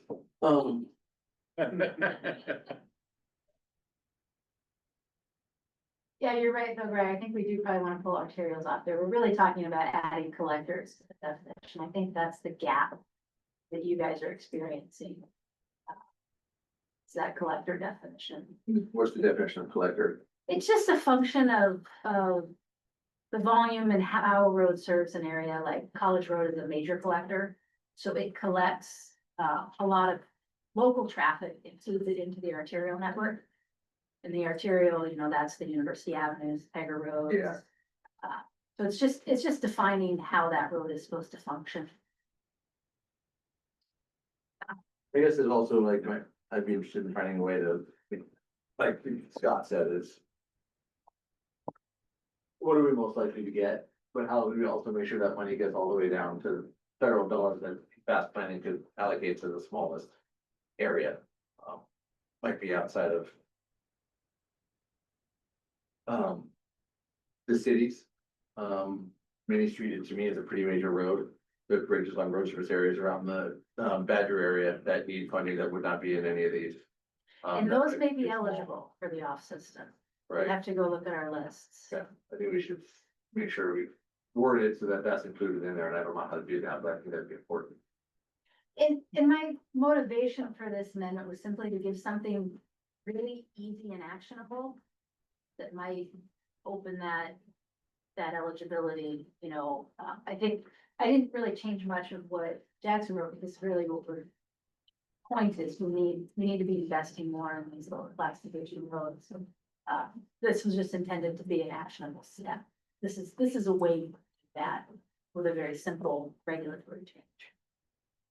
But the wording may not be quite right.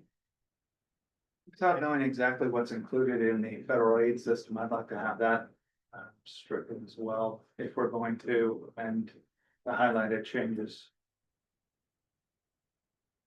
If we don't know exactly what that includes or doesn't include, I would just prefer to have that language removed to simplify it to include the collectors.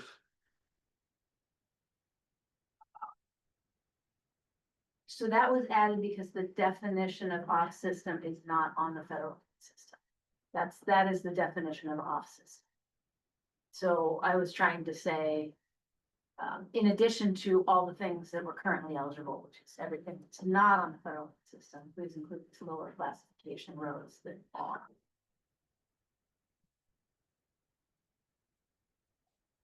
Any other discussion on the amendment? There were a couple other bullets, pagination got a little funky when we converted to, yes. But it's all just context related.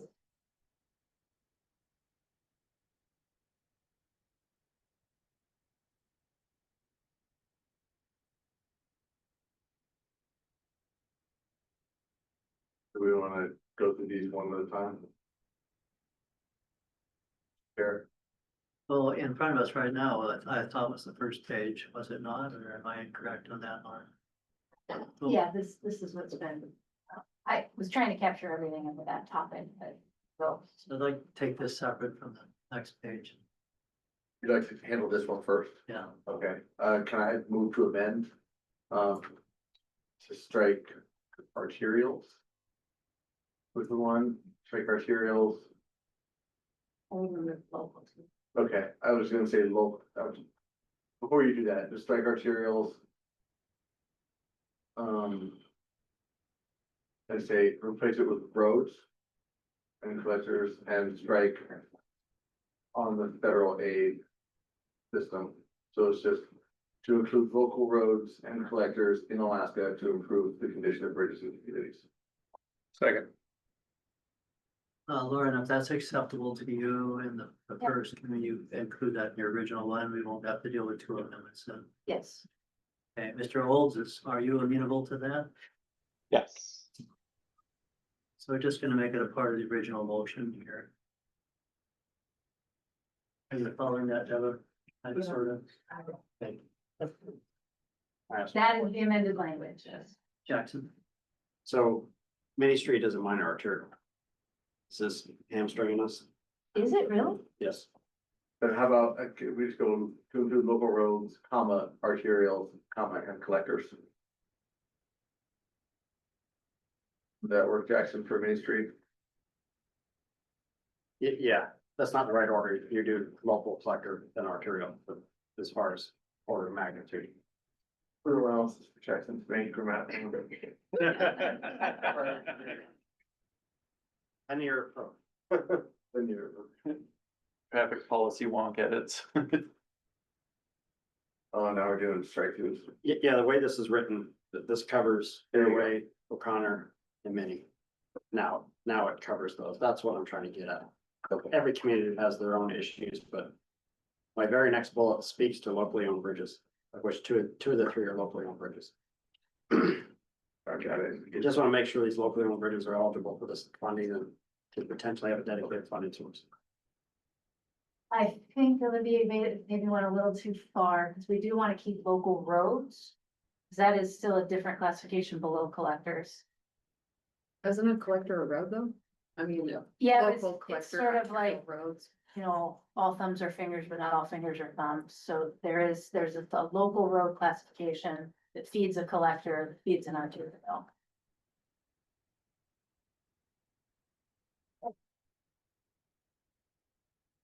Cause I think some of the road service areas would get, which they're maybe already covered, current definition of off system, So remove roads after arterial, make collectors. arterials.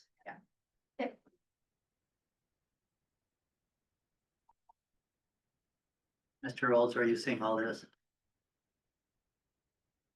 Shaking, said yes. Yeah. Yes. So far, we spent 15 minutes on one sentence with. There you go. Sorry, guys. I should have said more. Just stating facts. Or Is there any other discussion on this before we take a vote? Jackson, go ahead, call. Yep, Ms. Little, Yes. Mayor Hopkins. Yes. Mayor Bruce, Yes. Mr. Claver, Yes, Mr. Kraft. Yes. Mayor Church. Yes. And Mr. Old. Yes. okay, the motion passes unanimously. Did you want to do the second page now?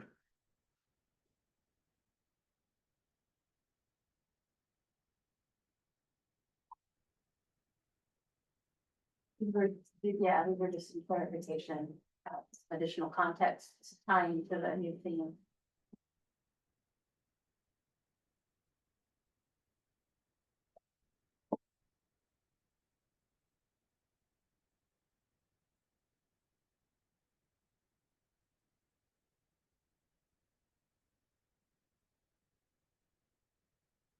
I think I might have highlighted too much, some of that. That's all. Like I said, they do not meet the current criteria for off-system bridge set aside.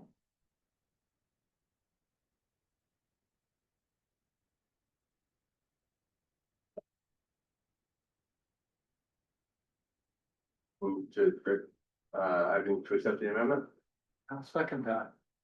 Moved by Mayor Hopkins, seconded by, is it Mayor Church? Yes, sir. A discussion on this. Those first two bullets on page 47. Is there any other amendments in the lower section of that page? Oh, yeah, but it's a totally separate category. And it's a very simple discussion. Okay, seeing no discussion. Roll in this amendment. Mayor Hopkins. Yeah. Ms. Little, Yes. Mayor Church. Yes. Mr. Kraft. Yes. Mr. Claver, Yes, Mayor Bruce, Yes. Mr. Olds. Yes. other amendments? Further down the page, like there was one. Yeah, I had an amendment to change from reduce or eliminate to eliminate match requirement for planning funds. You're reading my mind, I was gonna make the same. thing. I'll let I you like, have. I like Jackson's word better.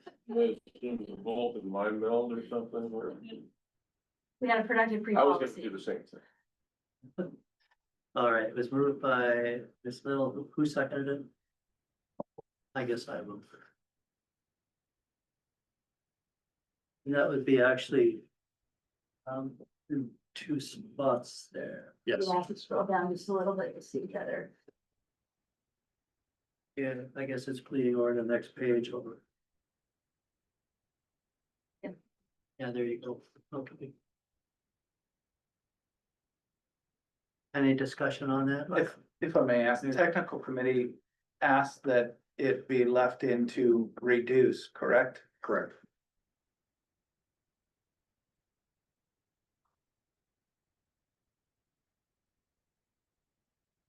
If just from a personal standpoint, I don't want to overpay for anything that happens, but I also do feel that communities should have their fair share of the chunk and have some sort of investment in the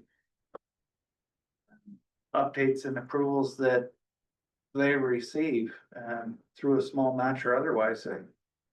Put your money where your mouth is, even if it's a small percentage. And, nothing in this world is free. Somebody is paying for it. I think having the match makes a lot of sense to put that forward. Other discussion? So I'll say, I agree. It's skin in the game concept, and we do have match on all of the actual construction that would come out of those planning efforts, but I think, you know, the tone of this is you created a federal mandate. And now you're asking us to pay to contribute to your federal mandate. We still have to contribute to the match for the actual projects, but I can see if it's for the actual planning efforts. 100% federal funded. And I don't think it's a huge sum of money in the grand scheme either. But whether it comes from the local or the feds, you're right, it isn't. Other discussion? Yeah, I'd have to echo that. This is a mandate upon us for planning, and we're not putting, or doing anything with the ground or improving anything, we're just planning. They force you to do that. With the other ones, we're actually getting a benefit, whether it be the borough, the city, or whoever. So I assume that's what you were thinking along the lines too. Did you want to say anything about it? No, my argument is that we're mandated, and if we're required to be here, should be 100% federal share. And we are fulfilling our requirements. It's a lot of work that goes into this. Yeah, but I include the word reduce or eliminate. Technical committee prefer reduce. Any other discussion? Go ahead and call the roll on the amendment to use the word eliminate. Ms. Little, Yes. Mayor Church, No. Kraft, No. Cleaver, Yes, Mayor Cruz, Yes. Mayor Hopkins, Yes. and Mr. Olds. Yes. okay, that passes on 5-2. Any other amendments to this? I had one additional bullet under the RTPO session, to maybe give something a little more actionable. One of the things we struggled with, is actually getting money to the RPOs. The original model was gonna be a stipend, that didn't fit with 2 CFR 200 requirements.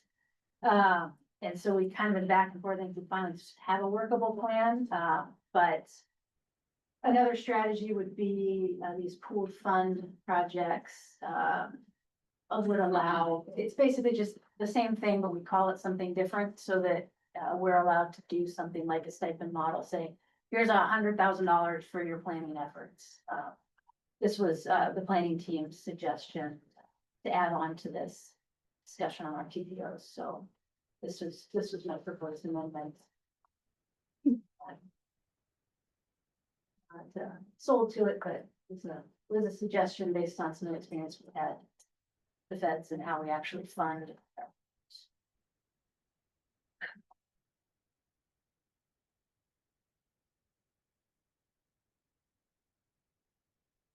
Okay, are you offering that as an amendment? Yes. Do I hear a second? Second, Second by Cruz. Discussion.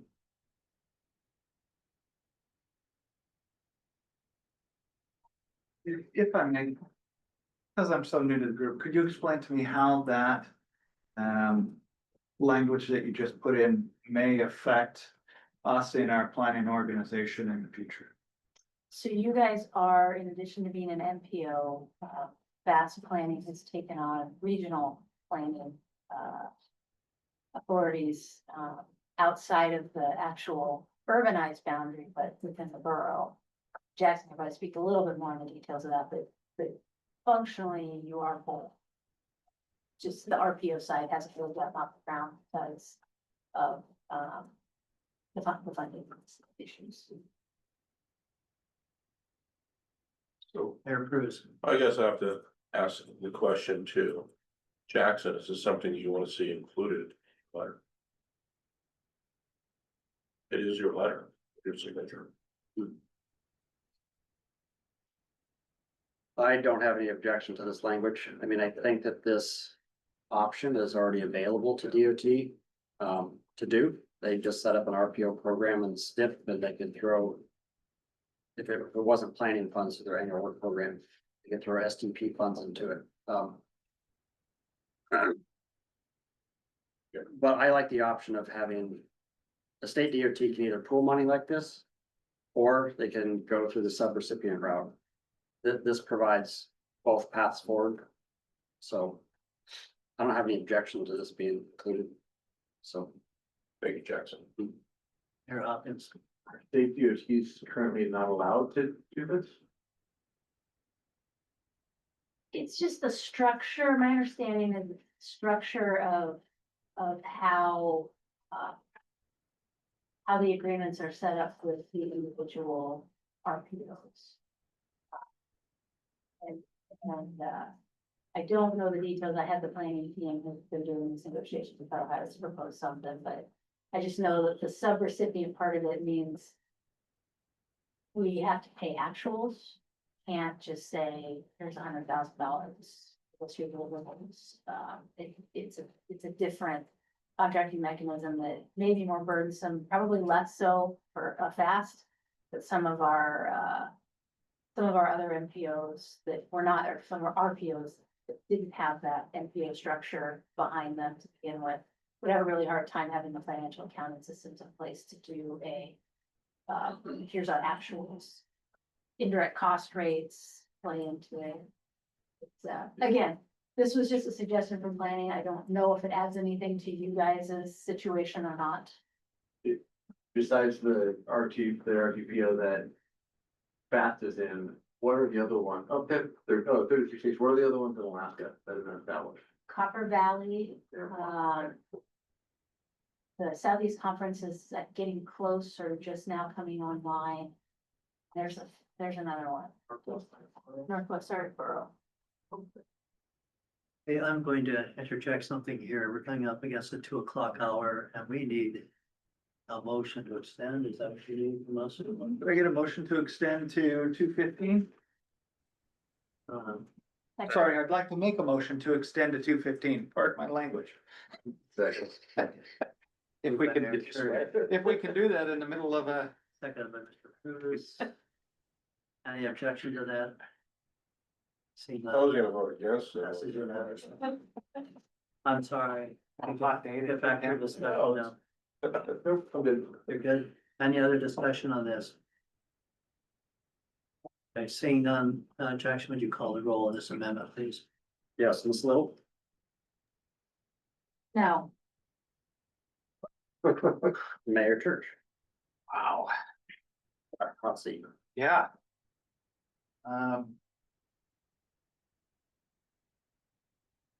Well, the sponsor votes no. I can provide some context with that policy. Yes. No, You're gonna confuse me more later. Understood. I will say no. Mr. Kraft, No. Mr. Cleaver, No. Mayor Cruz, Yes. No, Mr. Olds. Mayor Hopkins, no. okay, and Mr. Olds. No, Okay, that passes on a 6-1. Fails. Fails on a 6-1, No. or 1-6, yeah. That's right, it fails. You were right. Okay, now on the main motion, please. Any other discussion? Remember, this is just a letter. Go ahead and call the roll, Jackson. Mayor Cruz, Yes. Mayor Hopkins, Yeah. Ms. Little, Yes, Mayor Church. Yes. Kraus. Yes. Cleaver, Yes, and Mr. Olds. yes, and letters approved, 7-0.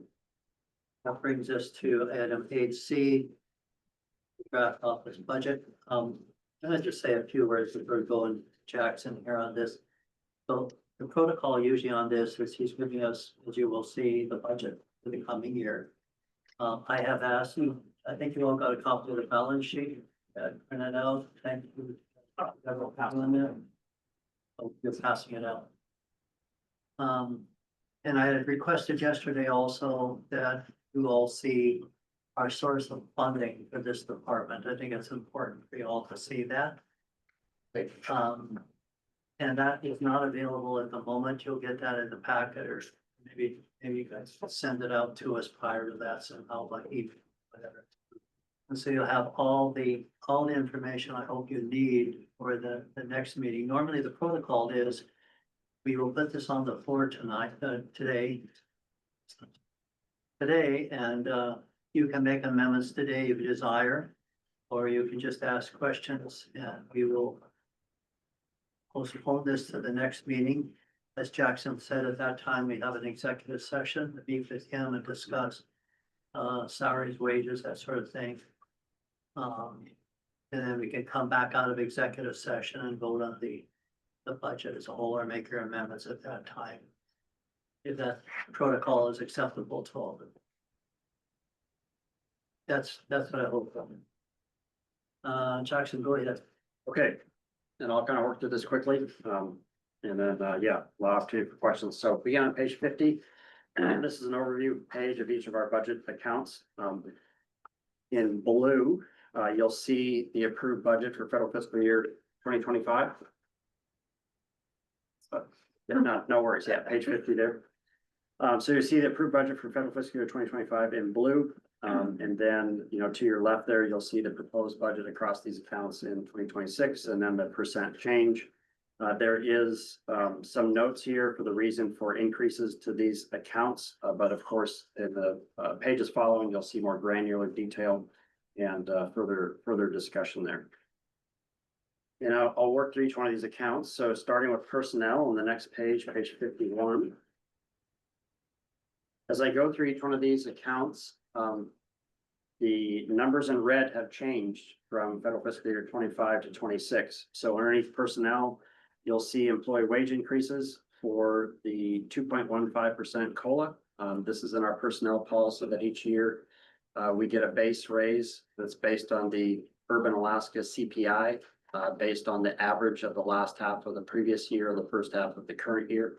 So that calculation came out to 2.15%, and I have a backup for that in the packet. And then each year we have small increases to our health, dental, and vision plans, typically 5 to 6% per year. And so the new numbers, based on those rate increases from just a couple months forward in the summer, are included. Okay, page 52 for office and administrative. Some very minor increases here. One for administrative services, we do use a payroll service provider. Their rates have been adjusted slightly. It's not a very big increase, but I'm anticipating an additional $1,500 over the next year. Our drone operators insurance, that has increased up to $1,000 per year. And then our annual CPA audit, based on our actuals from this year, I put in 15,000. I have a little bit of question about that moving forward because we had to go through a federal single audit in 2025 because our revenues exceeded 750,000. As I understand, the IRS has raised the bar to $1 million, so we may not have to do a federal single audit for federal fiscal year 2025, but we will still do a regular CPA independent audit. So I don't know what that number is, but I put in a number to plan for a federal single audit if that threshold has not been changed yet. You know who you use for auditing? Alliance. Alliance? Yes, Because, getting in line to get an audit. Quite. Consider.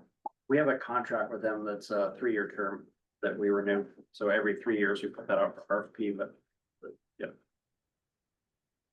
Under IT, our IT service provider is TechWise. Their rates have increased slightly. For workstation replacement, Olivia has had a very powerful laptop for GIS mapping that's not functioning so well, and I think it's 6 years old. Yeah, so we'd like to replace that laptop for her. That's the major expense there. And then software licensing and maintenance, we've had a few. Olivia, what is it, dial-up? Practically at this point, it's got a battery and a motherboard replaced, so. Yep. Time. Yeah, it's time. For software license and maintenance, we've actually, in this last year, experienced some pretty sharp increases in the licensing fees. And so I listed a few examples there: Hootsuite, Zoom, Esri, Adobe, they spelled wrong, and QuickBooks. So I wanted to raise the bar there so we can cover those rate increases. And then we have 3 new additions to the IT budget. The 3 things are a motion-based measuring device for roadways, a GoPro bike mount and surface sensor. This is for mapping and data collection exercises. And then Remix by VIA, a platform subscription to turn concepts for road projects into something that the public can easily digest, 3D models and whatnot. Rapid visualization. So these are requests from staff for Corey and Olivia to do their work. No changes to meetings. Under training, there's no change to the overall amount. I just, based on our training costs for 2025, and I'm looking at airfare and registration and hotel and the fees, I made some adjustments there to what closer to be what the actuals would be this coming year. The membership dues, we have some small increases for those organizations. And then next page, advertising. That top line on there is for the Fairbanks Daily News Miner, predominantly. So based on our actuals for this year, I want to raise that up a couple thousand.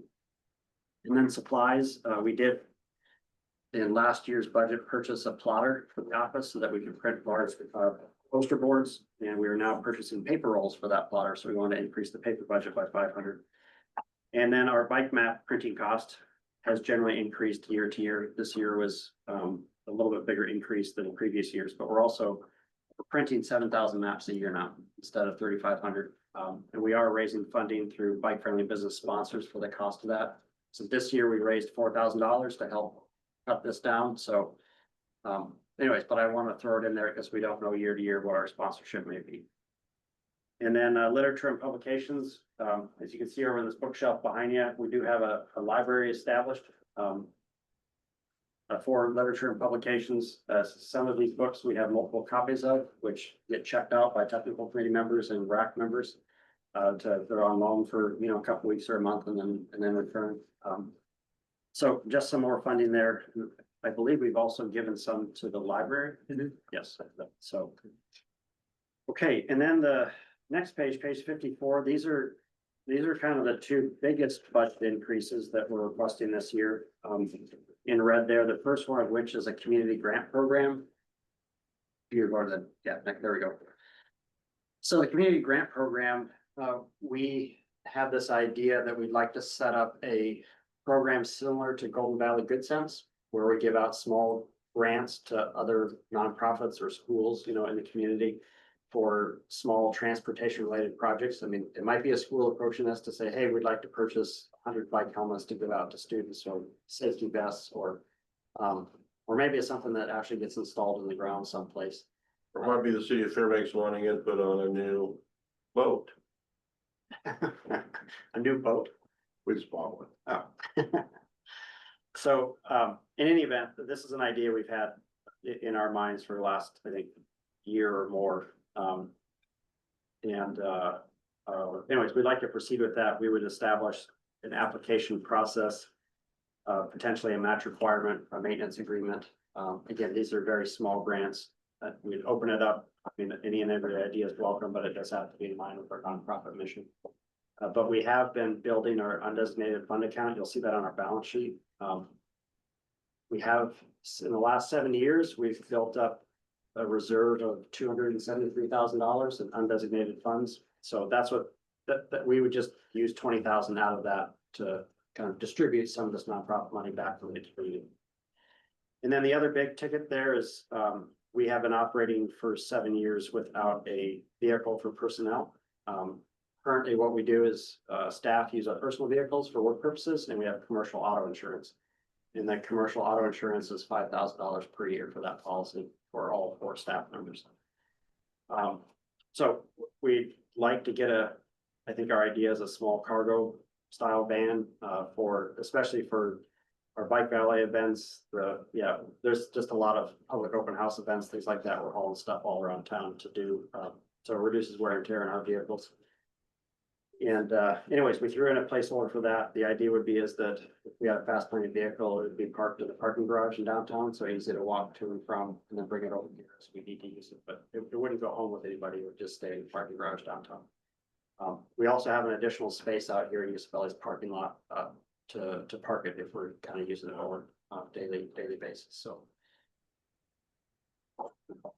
That's my first introduction to the budget. I'm obviously happy to answer questions and entertain amendments.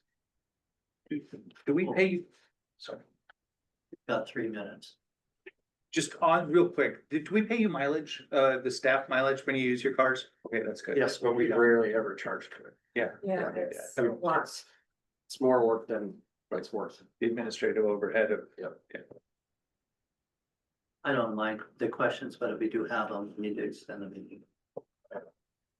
In this budget on your meetings, you don't even have any travel plans in Washington DC this time. There's enough money there to get me to DC and back if I go. I'm looking at Juneau, Anchorage, Matsu. Pretty cheap. I typically fly down just for the day, but no hotel.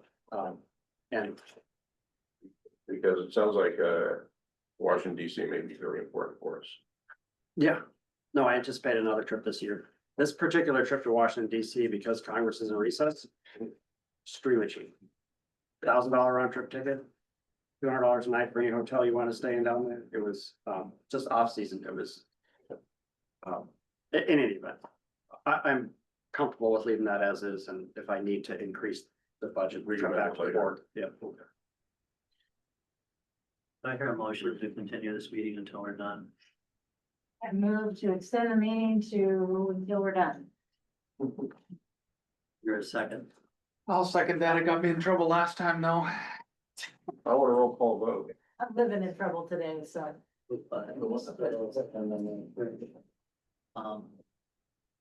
Is there any objection to that? You know, one objection by Mayor Bruce, and put that in table. Okay. It took us 15 minutes to amend one sentence. Okay.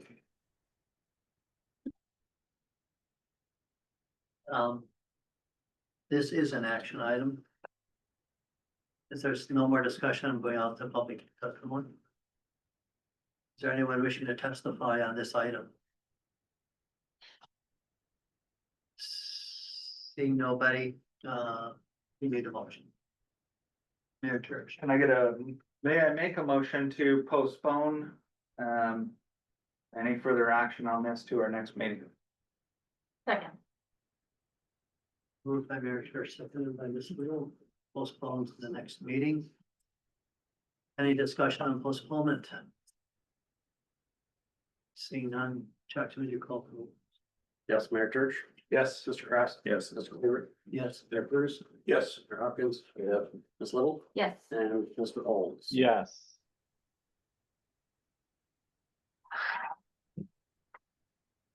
I don't know how the next meeting would go, but if we get into the budget and we start talking about particulars, it could be kind of lengthy, so I will have no objections to either. Also, hopefully you guys get the next meeting sometime. I have distinctly opposite.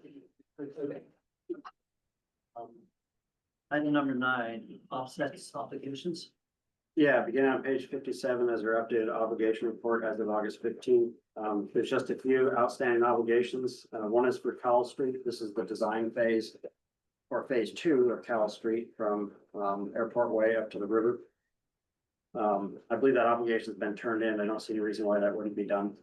On the next page, there's a few CMAQ and carbon reduction program projects that have recently gone through the Borough Assembly for match and maintenance agreement. And I believe those have been signed and I hope the checks delivered and then those obligations can get turned in for the Borough Hybrid Fleet Vehicle Program. And the other one was, the sidewalk snow removal equipment. Also, the obligation, I believe, has been turned in for the UAF compressed natural gas fueling station, that design start. And then there is a large project to put out to bid, University Avenue South Bicycle and Pedestrian Path, but I understand that that is supposed to get obligated to go out to bid here this fall. There are two projects that that will not be obligated this year. The first one is the borough bike racks for the Max Transit buses. So that's not something that was brought forward to the assembly for match and maintenance. So that 50,000 will have to be reprogrammed to another project. And then the North Pole High School Access and Circulation Study. That one simply scheduled and the funding or that obligation will be delayed to federal fiscal year 2026. So, but hopefully we can get that turned in October so that we can get an RFP out the door and a consultant on board to begin that work this one while school's in session. Offsets are zeroed out as a result of Cowell Street on the next page. And that's my report. Any questions? Being none, I don't think there's any other issues before us, so. We're gonna go to policy board comments. Mr. Olds, we'll start with you. No other comments. Mayor Hopkins. Mayor Cruz. I'm good. Little. Couple things, a reminder that it's tonight, this afternoon is the grill and chill for Pioneer Park project. So the project manager will be there manning the grill. He's very happy to be voted on the fast priorities today, so he knows what to work on. Time's that out. 5 to 7 at the Wilderness Pavilion, which is the one near the Hager Road. So reminder on that. Another reminder, in the spirit of safe roads, it's starting to get dark again, which is terrible. It's also the worst time of year for driving because there's no snow to reflect. It's just dark. I don't know about you guys, but it always trips me out driving in the dark. Kids are back to school, so just a reminder, safety starts and with every one of us behind the wheel. That's all. Mayor Church. Thank you for mentioning that. You took some of my comments. I'd like to thank the FAST staff, technical committees, walk and roll, and everybody for their efforts and travel. A lot of donated time when it comes to being back and forth to the gardens to do bike projects and community involvement. So thank you for that and for your travel to DC. Appreciate it. Yep. Kratz. I'm good, thank you. Cowell Street is open. Notice, it's beautiful. Love to see that sort of thing. I just have a question actually for Corey on bike racks. As they're going up downtown, when you put up a bike rack, are you doing that yourself, putting them in? Yes, Okay. Do you ask the owner of the property, like the co-op, the one in front of the co-op, does the owner give approval to that? I spoke with one of the tenants in that building because it's immediately in front of theirs, and I also talked with city engineer, received their approval. The two bike racks in front of the creperie were requested by their owner to install those, but Just a caution, yeah, make sure you talk to the owner. So, got a little bit of feedback on that. I saw two people looking at that, one said, is this where you tie up horses? I said, no, it's a bike rack. But anyway, I think they look good. The only other question I have is on Third Street, this would be both for Aaron, for you. The Jersey barriers come down in front of that bookstore. Third Avenue. Is it on Third Avenue? Yeah. What's on Second? Second Avenue. Second Avenue. And salty some There's on third, I'm going the wrong way. Yeah, Um, what's your question, sir? the Jersey barriers come down, there's a bike rack in the street. Is that gonna come out? There, a number of the bike racks in public right of ways will come out, including the ones on the sidewalks on Second Avenue for snow maintenance. So that's the request of the, And that's your job? yeah, I don't mind it. Okay, We've got all I was this. just wondering how the mechanics of all this worked.